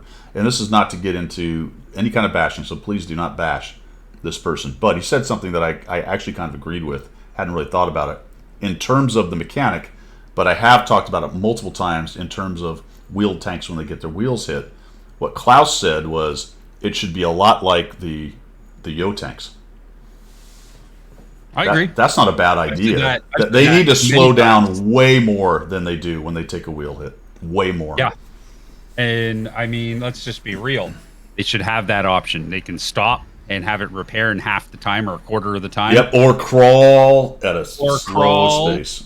And try to find a safe spot to have your wheel reinflated. And maybe not as slow as a Yo tank. I mean, those can get pretty slow, but they need to be slower when hit. And what is the other problem? There's something with the assist on those, right? Oh, when you hit their wheel, you don't get assist when people hit them. Yeah, I agree with that. That is crap. Day one. I've been saying that since if you pop a wheel and somebody shoots it after, assist damage. Yeah, I don't get that unless there's some kind of coding issue with it has to be stationary or who knows how they did it. They can fix that. They can. It's just effort. It just depends on how much effort. Sometimes the effort's not worth it when they have to rewrite stuff, but I don't know. But I agree with you. You should get assist for slowing these stupid things down. Yeah. Cool. I think that would make it more fun. I think that would make it'd make people feel a little bit better. It just feels like hitting a wheel, there's zero reward. Yeah. Hitting the tank in general, there's no reward. Yeah. Well, yeah, and it is frustrating, man. I mean, you nail it directly, and yes, you get crit no damages in the game. That's part of the game, but you're like, I hit the stupid thing, and it just keeps trucking and doesn't even slow down. You're like, oh man. Well, here's a good subject, man, because I think that there's going to be a little controversy tied to these things. But have you watched the Italian TD video? No, I haven't. I have not. Okay, let's find these tanks here. I think it's in two-line push. By the way, guys, I want to say thank you for everybody coming in this morning. It's good to see everybody. Absolutely. Let's see if we can find this. Here we go. So first of all, let's take a look at this because this is the premium, apparently. It is the SMV CC64 Vipera. Oh, this. Oh, yeah. Yeah. Yeah. So this is a heavily armored half turret, not quite half turret. They call it not 90 degrees, but it's 45 each side. So you've got a 45-degree gun arc with a partial turret. You've got a good amount of armor sitting at 210 on the turret, and 275 on the turret and 210 on the hull with OK angling. And you've got a really strange 5-round auto reloader, I believe it is. Or no, is it an auto loader? I think it's just an auto loader. It is not. It's an auto loader. Because what happens is you spend 36 seconds on this tank, and this seems to be a yet another kind of auto loader idea that Wargaming has come up with. That for 36 seconds you reload 5 shells, and then you have 8 seconds between Six. This says 8. Right? They changed it to 6? Yeah, it says right there, updated. There was an error at the infographic. Intricate reload has been changed from 8 seconds to 6 seconds. So every 6 seconds, you are dropping a 400 alpha shell for 5 times in a row. So there are interesting ways to look at this. And this is kind of how I feel about it. The problem, there's 2 things with these weird auto reloaders with these long intra-clip reloads. When do you force reload your clip? Right. When is it a good time? You know, there's a big thing with that. And then if you go take a look at it, if you divide the 6, so it's 5 shells, right? Yeah. 36-second reload. So if you divide that by 5, the 36 seconds, and then add it to the 6 seconds, that's what a standard round would load at. Now, so like when we're doing just some simple math, I mean, you take your 36 and 5 rounds, I mean, you divide by 5, that's 7.2 plus 6. That's 13.2 seconds to load 1 shell at 400 damage. Do you know what I mean? Yeah.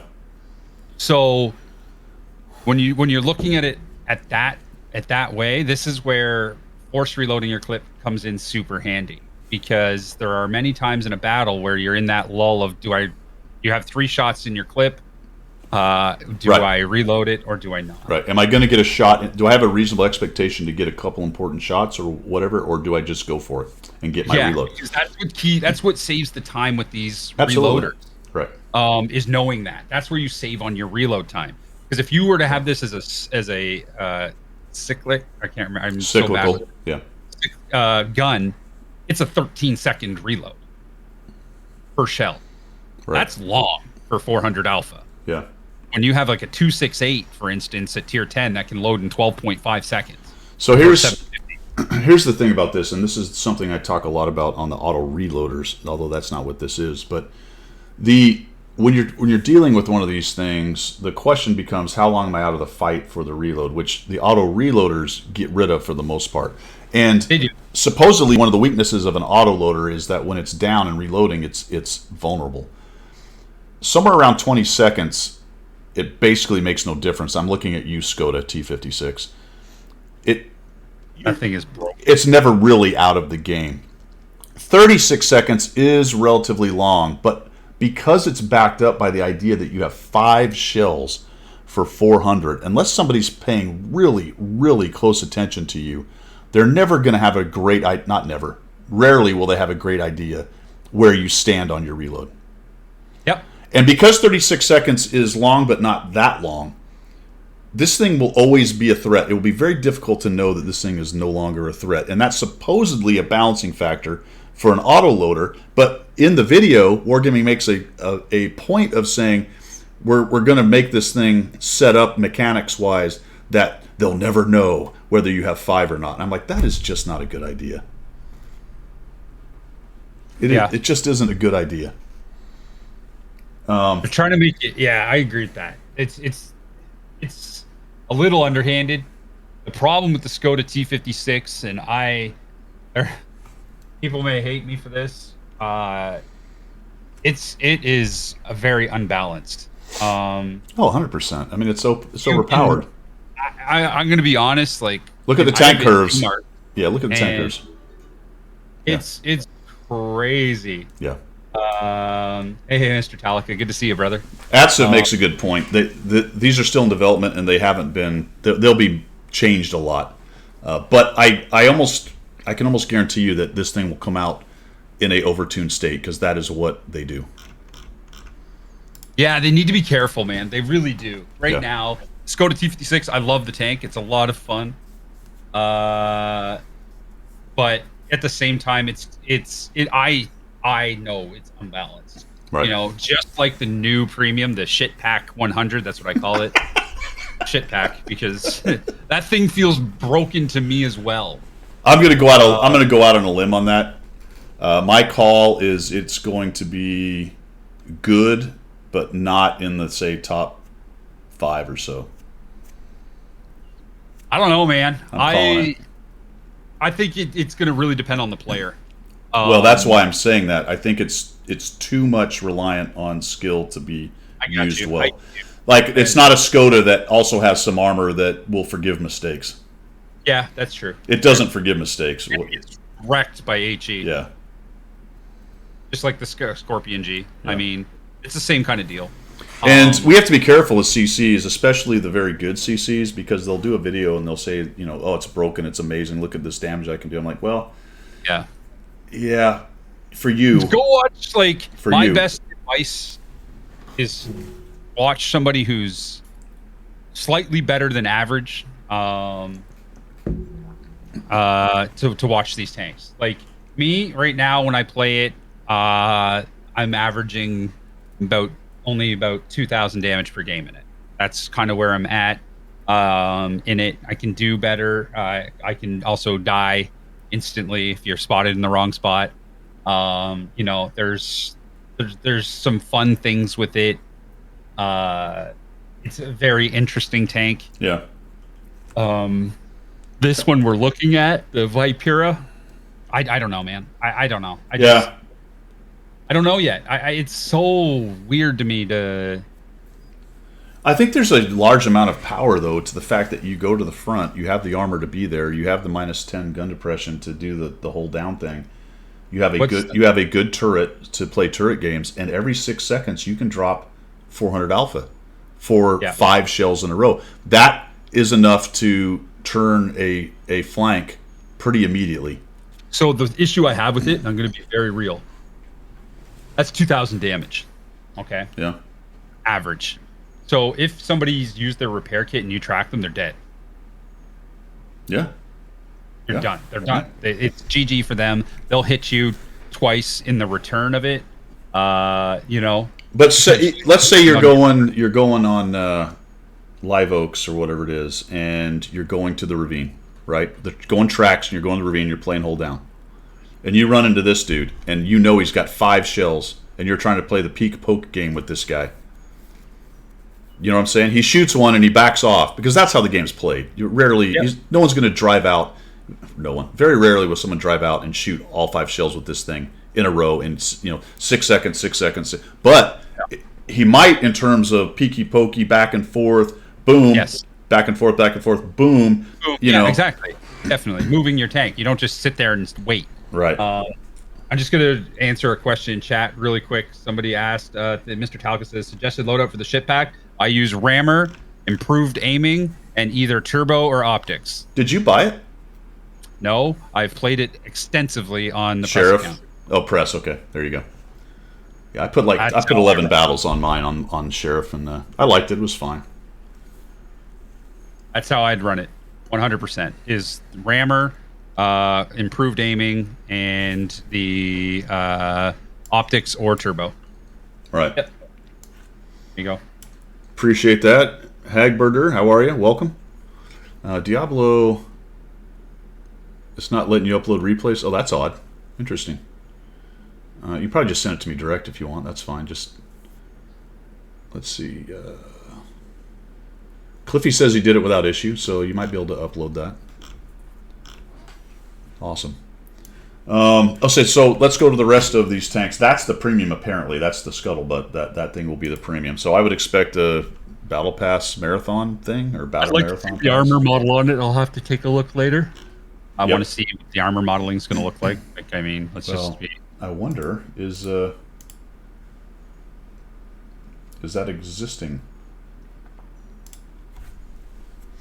No, Let's find out. I'm not, Baka. Not wearing lipstick at all. These are my naturel. You don't want to get into that? No, I'm good. These guys, they know what's up. Don't worry. All right, the TDs are not in the T's are not in tanks.gg right now. No, I they're think not. this article That's why I has. want to see the armor modeling of it. So this is actually going to start at tier 5, which is a little different. Rarely do they go all the way down to tier 5. The tier 7 actually has an autoloader on it. Oh God. Yeah. So as opposed to most things starting at tier 8 with an autoloader, this is going to be a tier 7. Oh, what's that look like though? I had it somewhere else. I'm not sure. I think it's actually. It's on this other. You guys are awesome. Trading Caravan may return. That's a scuttlebutt from. They're talking about it over on the China server, which I take that with a grain of salt. Yeah. Oh. Fall to winter, something like that. Japanese TDs. This is a bit vague. There was a discussion about the Italian TDs, and somebody had asked them about Japanese TDs have been talked about over and over again. But what he said was, I was waiting and expecting your comment, and I'm partially glad that part of your wish is coming later this year. All I can tell you for now, is keep the faith. So they took that as some kind of small confirmation that they're working on Japanese TDs, but whatever. Who knows? Yeah, there's, let's just be real. Like I said, at the beginning, chatting, right now at Wargaming, take everything you hear about balancing and new stuff coming out is kind of what's already in the pipeline. Because I guarantee you, instead of starting something new right now, they're going to be finishing up the pipeline. I saw that new Steel Hunter update. Did you see that? Yeah, I did see that. Steel Hunter. I don't care. I don't care. I tried play. I just don't like it.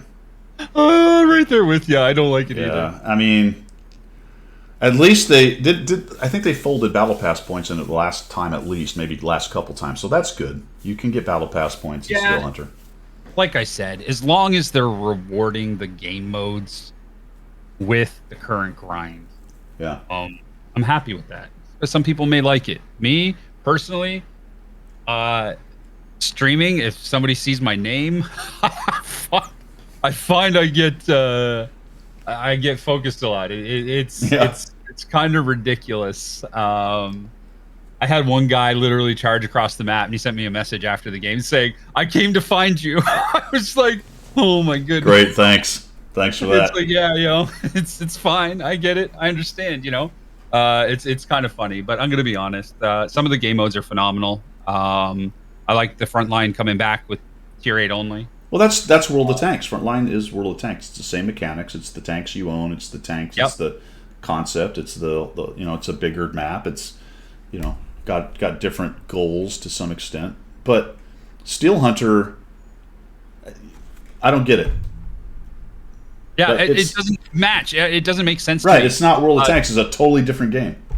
It doesn't make sense to me. Steel Hunter literally makes... I don't understand. They're not even tanks that are in the game. I know. The maps aren't even really something that's in the game. It just doesn't make sense to me. It really doesn't make sense to me. It feels like a separate game. Right. You know what I mean? Like it just I don't know why they made it. It just when there's so many other choices for fun things. Like I said, Recon again was great. I loved it. I absolutely loved Recon. I'm gonna be honest. I'm gonna speak my thoughts here on Oh, it. I liked it I think too. you I thought it feel the was same great. way. Yeah. The fact that they're rewarding you with bonus extra stuff for playing random battles in a separate mode was awesome. Yeah, I I thought it loved was it. great. Oh, it was phenomenal. It was great. Let's just be real. It was absolutely awesome to get that opportunity to earn extra stuff on top of the other for just playing random battles.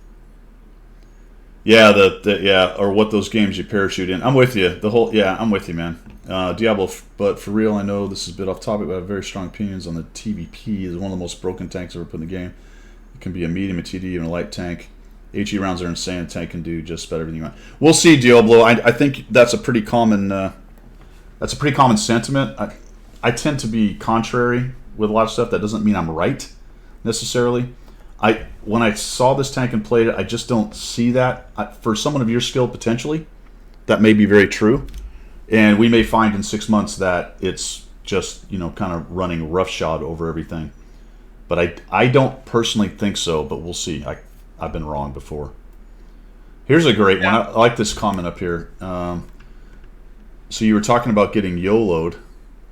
Where did that go? Somebody said you can. Oh, You can always hide your name in game like someone in England does. so that's my question to you then, anonymous or not. I What do do you play think? anonymized a lot, and I get a lot of people give me shit for playing anonymized Yeah. sometimes. You know, one guy, and I see both sides to this. So there's people that want to say hi to you in battle. There's Yeah. people that want to, that they like seeing you when you're in battle. They like to know that you're in the game with them, things like that. And then there's the flip side. My point of view is sometimes I get straight out focused by people. I've also had people push me out of positions because they know the name. Yeah. So there's a flip to it. There's both sides, and I see both sides. And on the NA server, specifically, take a look. Right now, there's only 9,200 people playing on the U.S. Central, Right. and especially on this server, you see the same people in battle a lot. Yeah. So I get it. I've played both. I've played unanonymized and anonymized, and I find when I play unanonymized, I get already focused 2 to 3 times more unanonymized. I guess I've never played anonymized. As far as I'm concerned, it's name recognition. It's part of the brand. On the few times I've been focused and can prove it, it's only been when someone sent me a message after and haha, I focused you. And usually it's somebody I know or whatever. And even if it's not, I will say one thing, man. When people stream snipe, again on the not very often times I know that that's what's going on. What I'll usually do is in my stream I say, you better win this match. You better, if you're going to do that, you best win, man, because I am going to ride you like a I don't know what, broken mule. Yeah. I don't know. I'm gonna. If you don't win this, I am gonna. It's gonna be another 3 games before I stop talking about how you lost that game. I see Goose play anonymized. The names that the game comes up with are amusing. Well, unless they're just straight up racist. I've seen one of those. I've never had one that was that for me. But I mean, my name was Mary Sue once, like Mary Sue 123. It was pretty funny. There's some of them are funny. But yeah, our audience, there's a thing. I will every so often turn it off, and just play with my name.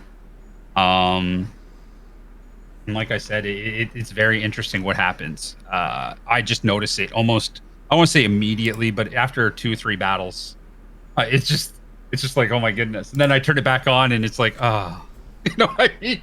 It's just funny. It's very strange. And I agree with you 100%. Pig She Flies, server population. You do. You know everybody. Like, you see the names over and over again. Like, You can't. There's no hiding on the NA server. Yeah. EU server, there's 60 to 100,000 people on it. That's way different to our 9,000. Yeah, I don't know, man. I just here's my problem with the whole anonymous debacle as far as I'm concerned with this whole thing. It is absolutely amazing to me because I think, you back up, this fix to the problem ignores the problem.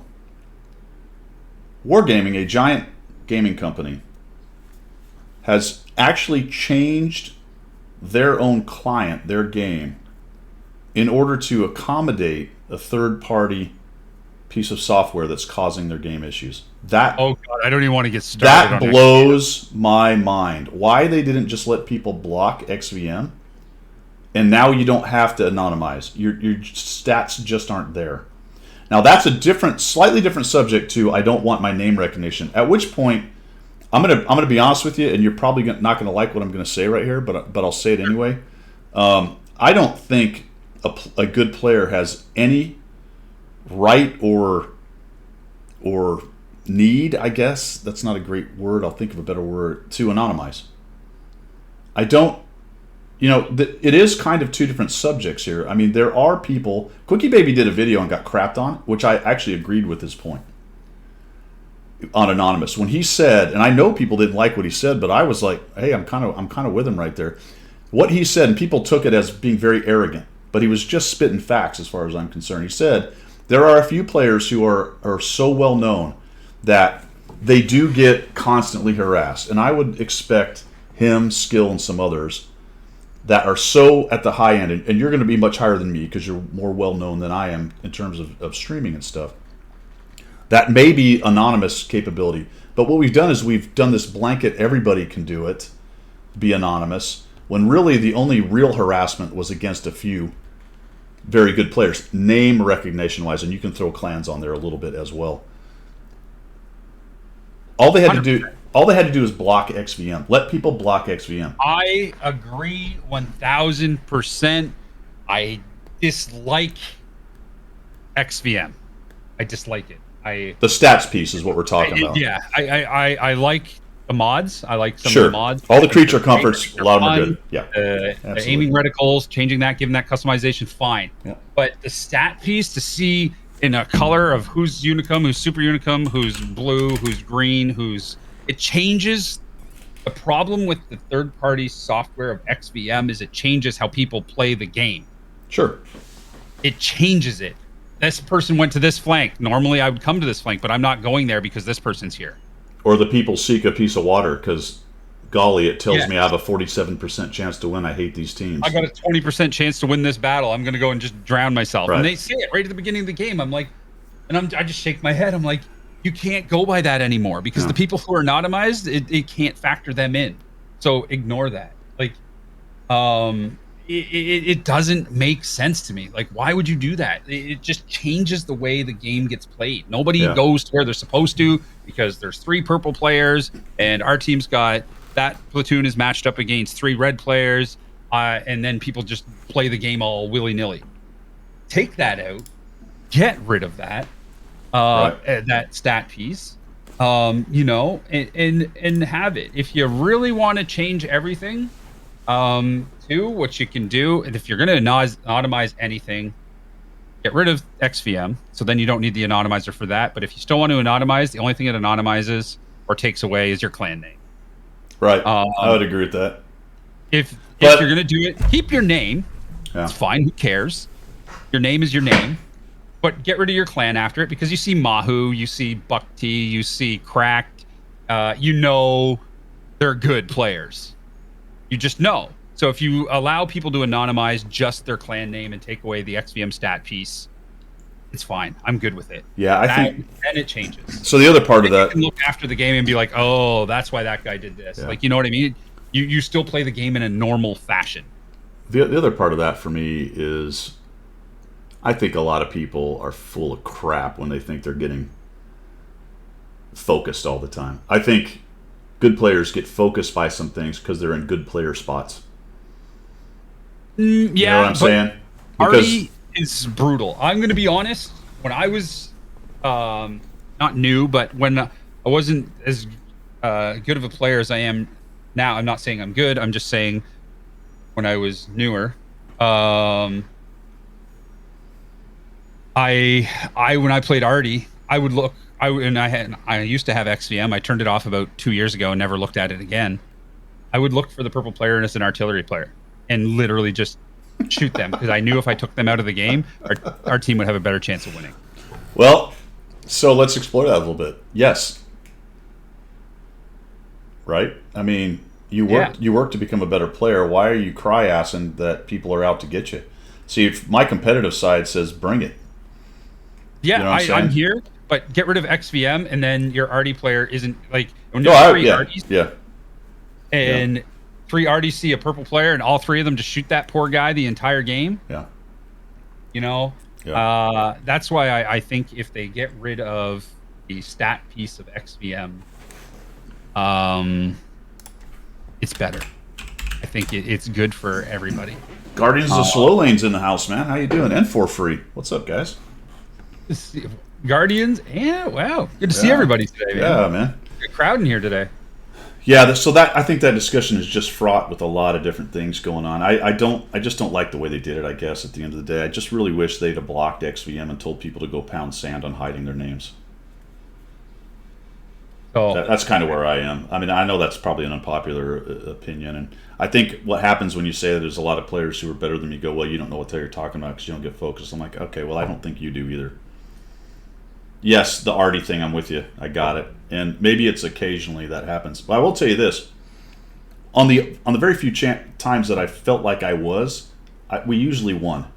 Because first, I'm probably going to, if I don't beat you, I'm probably going to hurt you badly. You've exposed yourself to everybody else just to kill me. So more than likely, you're dead too. And on most occasions, it's multiple people dead. yeah, The only time I will say that it's different, and this has a different dynamic, is when you play the sheriff account.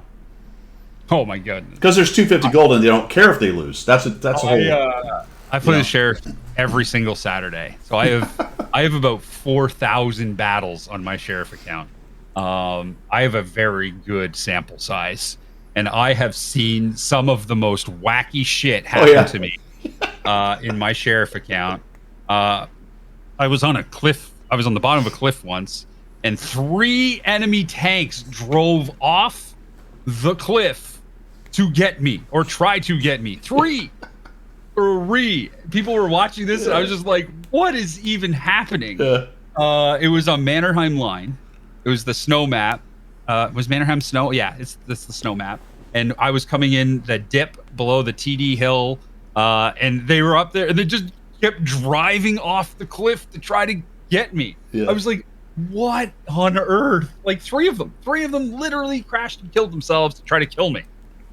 I was just like, all right. I mean, it's just silly. It's just silly.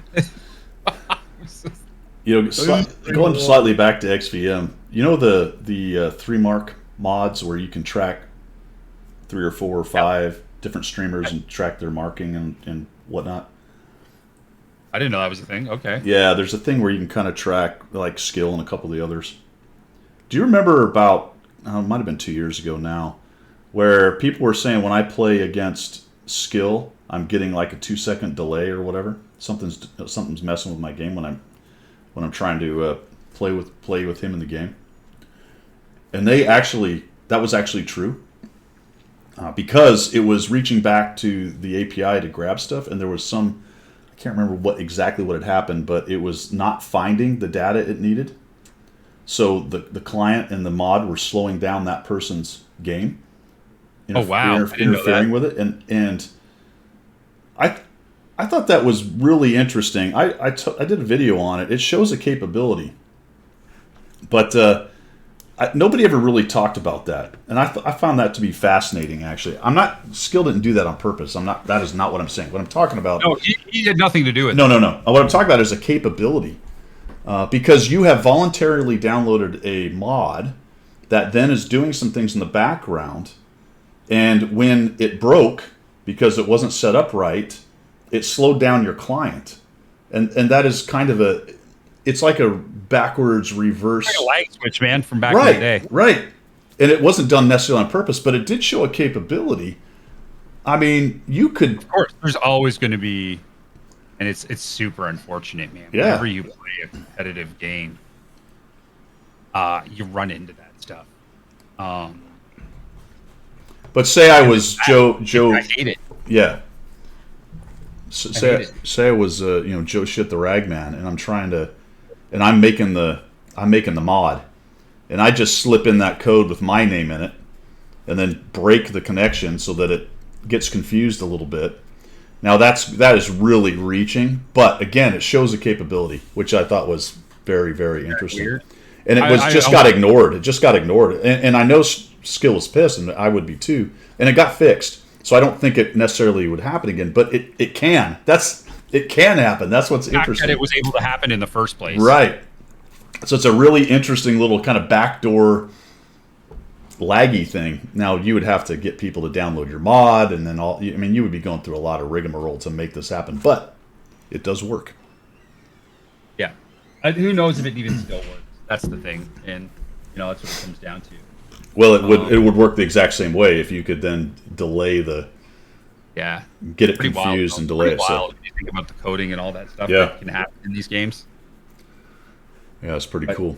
Incredible.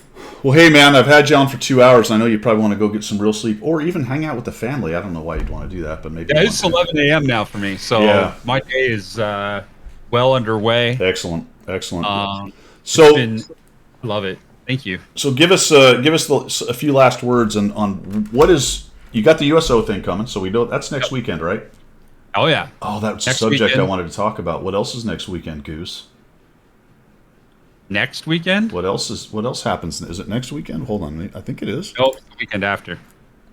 Oh, it's no. Which one? No. Send me a message. No. Where's your helmet? Oh, buddy. 24th, is that right? 27th. 7th. So 2 weekends. Next weekend, yes. Okay, not the. Gun 2 Maverick is coming out. I'm incredibly blessed that Frosty K sent me this helmet. Get it up to the camera. So I don't know if everyone's seen it, but you got to check this out, man. It's the real deal. Like it's the helmet. But yeah. Now, I did say on stream I was going to try to find him a mask. I am still doing that, but I will tell you something, dude. They are rarer than the helmets for some silly reason. I think it's because they get thrown away more. I bet, but it'd be cool because it's even got the spot to clip the. Yeah, it's got the bayonet holder. Yep. It's got the things for the clips for the mask too. So to get the mask would be amazing. Like I said, this helmet is really cool. I'm super pumped that somebody thought enough of me to send me something like this. Yeah, it's super cool, man. All right, so to see it. Yeah. I got my tickets for that. So I'm going to Ontario to Aquino on the 27th. Okay. And I'm going to be gone 27th of May to the 6th of June. So I bought my tickets in Toronto for my very first ever IMAX chance to see an IMAX movie, and it's going to be Top Gun 2. And it's going to be at Scotiabank Place in Ontario, 4:30 in the afternoon on Saturday. I will be there and watching it. It's going to be freaking incredible. Are you going to have your jacket too? So the jacket that hangs behind me is too small. It's meant for a man that's supposed to fit inside those planes. You're doing one of these things. 5'7", who weighs 140 pounds. I put that thing on. I get one arm in it, and then the jacket doesn't even go around my body. That's how big I am. So, like, it's like in the middle of my back. Right. Yeah. It's a backpack. It's basically. So yeah, it's awesome. Mustang says he'll be there. He's going to be at Kino. Are you? Yep. Mustang, you will see me. I'll be around, man. That's gonna be awesome. That's incredible. Yeah, I'll be there. I'm going. Yeah, I always have fun at Aquino. I went last year for the first time, and I'm going this year. and it's going to be super special. Cool, man. See everybody, meet everybody. We go out to dinner. I'm going out to dinner with some of the different viewers. It's going to be a good time. Looking forward to it. Yeah, I was supposed to go to Tank Fest this summer out in England, but some things fell through, so that's not going to happen. Maybe next year, hopefully. It says, may have an old O2 mask laying around. Will look when I get home. Frontier, of course, cannot run on tower operations, so be later. Dude, hit me up with a message, dude. If you want to part with it and you want to sell it, or you want to send it to me, let me know. Hit me up with a message. Brood is a bud of mine. He's another Eagle pilot. Please, for the love of all that is holy, get a hold of me. I don't even mind paying you for it. I'll pay the shipping. I'm more than willing to be able to complete that look for stream. It would be awesome. I have a channel point redemption right now. It's called Let's Be Maverick. And I play with the helmet on for a battle. That's awesome. Well, all right, man. What else is going on with you on Parting Shots? Parting Shots. What else? When do you stream? Let the people know when you stream in case somebody doesn't know. Monday, Wednesdays, and Saturdays, and I have a blast. It's a lot of fun. Keep it super low key, super chill. You never know what the hell is going to happen. No. We go from playing games and just chilling to makeup. God, don't want to talk about it, but it happens sometimes. My daughters she's a budding makeup artist. She wants to go to school for that. So I'm the dad that lets her, practice her desires, shall we say. Aquino the weekend after. I'm working on some YouTube stuff. Chicken soup, is that involved? Yeah, I have. Really, Zimbo? We had to talk about this. And phenomenal. I do have a chicken onesie. That happens sometimes. All awesome. The things. I'm serious. It's just fun. It's just fun. Yeah, Goose's channel is awesome. Yep. Yeah, you just want to make things fun for everybody. And when you and Damien get together, that's also a good time. Yeah, the two of us really know how to play off each other, and that's a really cool thing. Wait, hold it. Of course, it would come with a stipulation. There will have to be a Mighty Eagle sticker appear in your background, since it'd be the one you wore in the Glorious Bird. Dude, Eagle. Yeah, Eagle. I have no issues. I got some fun stuff happening on the wall behind me. Later today, I'm building shelves for all the different military helmets. You can't see them because they're up that shelf. Nice. You might hear up a little bit. You guys can see. I'm building shelving units with those, so those are going to be on that. Now, Orange is asking if you're going to do any live streams from Aquino. I am. Okay. I am 100% doing live streams. So on Friday, you don't mind me talking about this? No, absolutely. Hype it, man. Okay, so this is going to be awesome. On Thursday and potentially Friday, I will be doing a half-hour or 45-minute live stream from the top of a tank inside the commander's hatch. Nice. So I'll have the commander's hatch open. I'll be sitting in the tank. I have my laptop with OBS set up. I have my USB webcam right here, ready to go on my laptop, and I will be doing a live half-hour, 45-minute stream from a non-moving, but from in the top of a tank. Nice. So check that out. I'll be posting when I'm going live in Discord, but it's gonna be awesome. So it'll be fun. I'm telling you, it's gonna be a good time. Chance Goose can get a ride in an F-18. Well, I don't know. He's Canadian for one thing, so it'd have to be a Canuck F-18. They do incentive rides. I don't know how the Canadians do it. It just kind of depends. For the U.S. Air Force and Navy, it's if they can get enough advertisement out of it. I might be able to. I'm one of the USO gaming ambassadors. I'm the only foreign national that's a part of the USO. So who knows? Maybe one day if I get down to one of the bases on a USO thing, that may be a thing. I don't know. Now, what is more possible is getting him in for an incentive ride in the sim for a red carpet, as we call it anyway, where he can and that there's a security stuff involved with that, but they can bring it down to unclass and so a sim ride I think is well more on the table for USO stuff. You just got to keep an eye open for when they're going to places. That'd be unreal. That'd be unreal, unreal, unreal. Dreams, bucket lists, all that stuff. Because we used to give a lot of people rides, and it was always funny.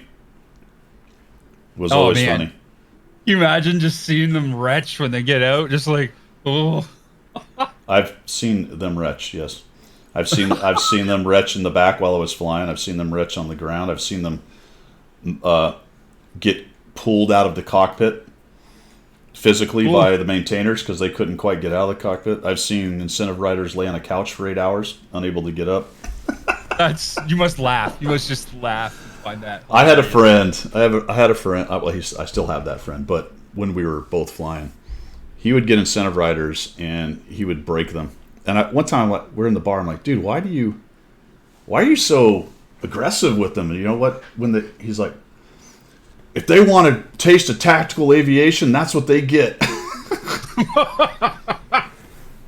I would have honestly. I think as a guy going in, I think who cares if it's gonna be rough on you for a couple days maybe, but getting that real experience of what you guys actually go through up there, what your bodies actually have gone through, is wild. Is wild to me. Like people, I don't like the G's, man. Like 8, 9 G's, like being pushed. You're doing the hick maneuver so that you don't pass out. In a high G turn, like yeah, you would go into a G. You would go into a G turn or a brake turn or a G G awareness turn. Like, the weight on your body, like you're just going. Well, you roll out and you look in your rearview mirror and all you see is this because they're out. Yeah. You see that in one of the videos. There's they're a video slumped over. where they're on. Where was it? They had like a video of somebody in one of these planes, and all you see them is up. They're like talking, and then all of a sudden they're like, oh yeah. And when they come up, they do the funky. Like, they do the funky chicken. Again, and then they're like. And when they come back, they do the funky chicken. They're like, yeah. It's so funny. It's just, now, they're just bobbing. Oh yeah. You ever seen the ones with the videos of the people in those big slingshot things? Oh yes. Where people pass out, not because of the G's, but because their brain just shuts down, like they can't process, and you see them just go limp, and then when they wake up, they're like, ah! Or the ones like the sky drop, like Yeah. you see them do the sky drops, or even on some of the roller coasters. Yep. It's the same thing. They're like, Yeah. ah, they're yelling, and then they're like, ugh. I mean, some people's brain just goes nope and turns off. Fight or flight, it's like shut off. I had an Arnie Schwarzenegger clone go home for 2 days after his flight. He was toast. Meanwhile, my mind, so he brings up, Rubas brings up a great point. So he's done these rides as well as I have. Sometimes you never know. You get some people that you're like, man, they're not going to do well, and they do great. And then you get these, very fit people, and they're throwing up and passing out, and they can't handle it. So fitness is important. I'm not saying it isn't, but sometimes you can't judge a book by its cover. So, yeah, it's always fun. All right, man. So what else? We're gonna get on going here. You got anything else? For now, it's steady she goes, man. Cool. Gonna keep the stream thing going. Gonna keep the Aquino thing going. Gonna make some YouTube videos out of the content we have at Aquino. 13 Disciple and I are gonna be doing a series while we're at Aquino. We're gonna be taking different video footage of the two of us walking around tanks. And just chatting about the tanks. Awesome. So it's gonna be one of those incredible fun things that the two of us are gonna be doing. So yeah, definitely check it out, guys. It's gonna be fun. Like I said, the live streaming from Aquino is something that I'm absolutely can't wait for. Yeah, that'll be great. Yeah, you'll love it. Very interesting perspective for people. I'm gonna try to bring my phone because I got a brand new phone, a really good phone that has incredible cameras on it, so I can live stream right from my phone and be able to interact with people. So that's going to be something I'm going to be doing. And doing some walkarounds around the Leopard 1s. Going to be doing some walkarounds around the M4 Shermans that they have. They also have a brand new, not brand new, it's super old, but new to the museum, World War I ambulance. Oh, cool. From World War I. Yeah. It's got the big old cube on the back of the truck with Yeah. he said where they just threw the bodies in, basically. Yeah. Yeah. And that was so to get to see that and is really that one means a lot to me because my great grandfather was a doctor in World War One. Oh, no kidding. Well, that's cool. I have his full service record. I have his medals. So for me, that's going to be really cool to see this thing that he might have driven around in as a doctor. So. Yeah, wow. Holy cow. Yeah, we'll work on more guest star streams, Grumpy. I appreciate you coming. And I didn't cover everybody, but I got Boca Greg with a follow, Sergeant Rusty Bolts, Mr. Talika 69, thank you. Hag Bardur, Silver with the resub, thank you so much. Confused Tuna, and I think that's everybody that I caught up right there. I want to say thank you to Talk to Me Goose. I just put the link to his channel. Please grab that and throw him a follow and check out his streams. Thank you. 100%. I do appreciate everybody coming. Thank you once again to Talk to Me Goose for hanging out with us in Coffee Talk. We're going to let you guys go and have a fantastic Sunday. So that is all I've got from down in Florida. That's your cue. Yeah, thanks. Just gonna leave me hanging here. It's like, wait, what is happening here? It's good to see you guys. Seriously, I super appreciate everybody coming out this morning. Guys who were hanging out with us last night and coming in this morning, incredible to see you. This is Goose calling in from Moncton, New Brunswick, Canada. Awesome. See you guys Later.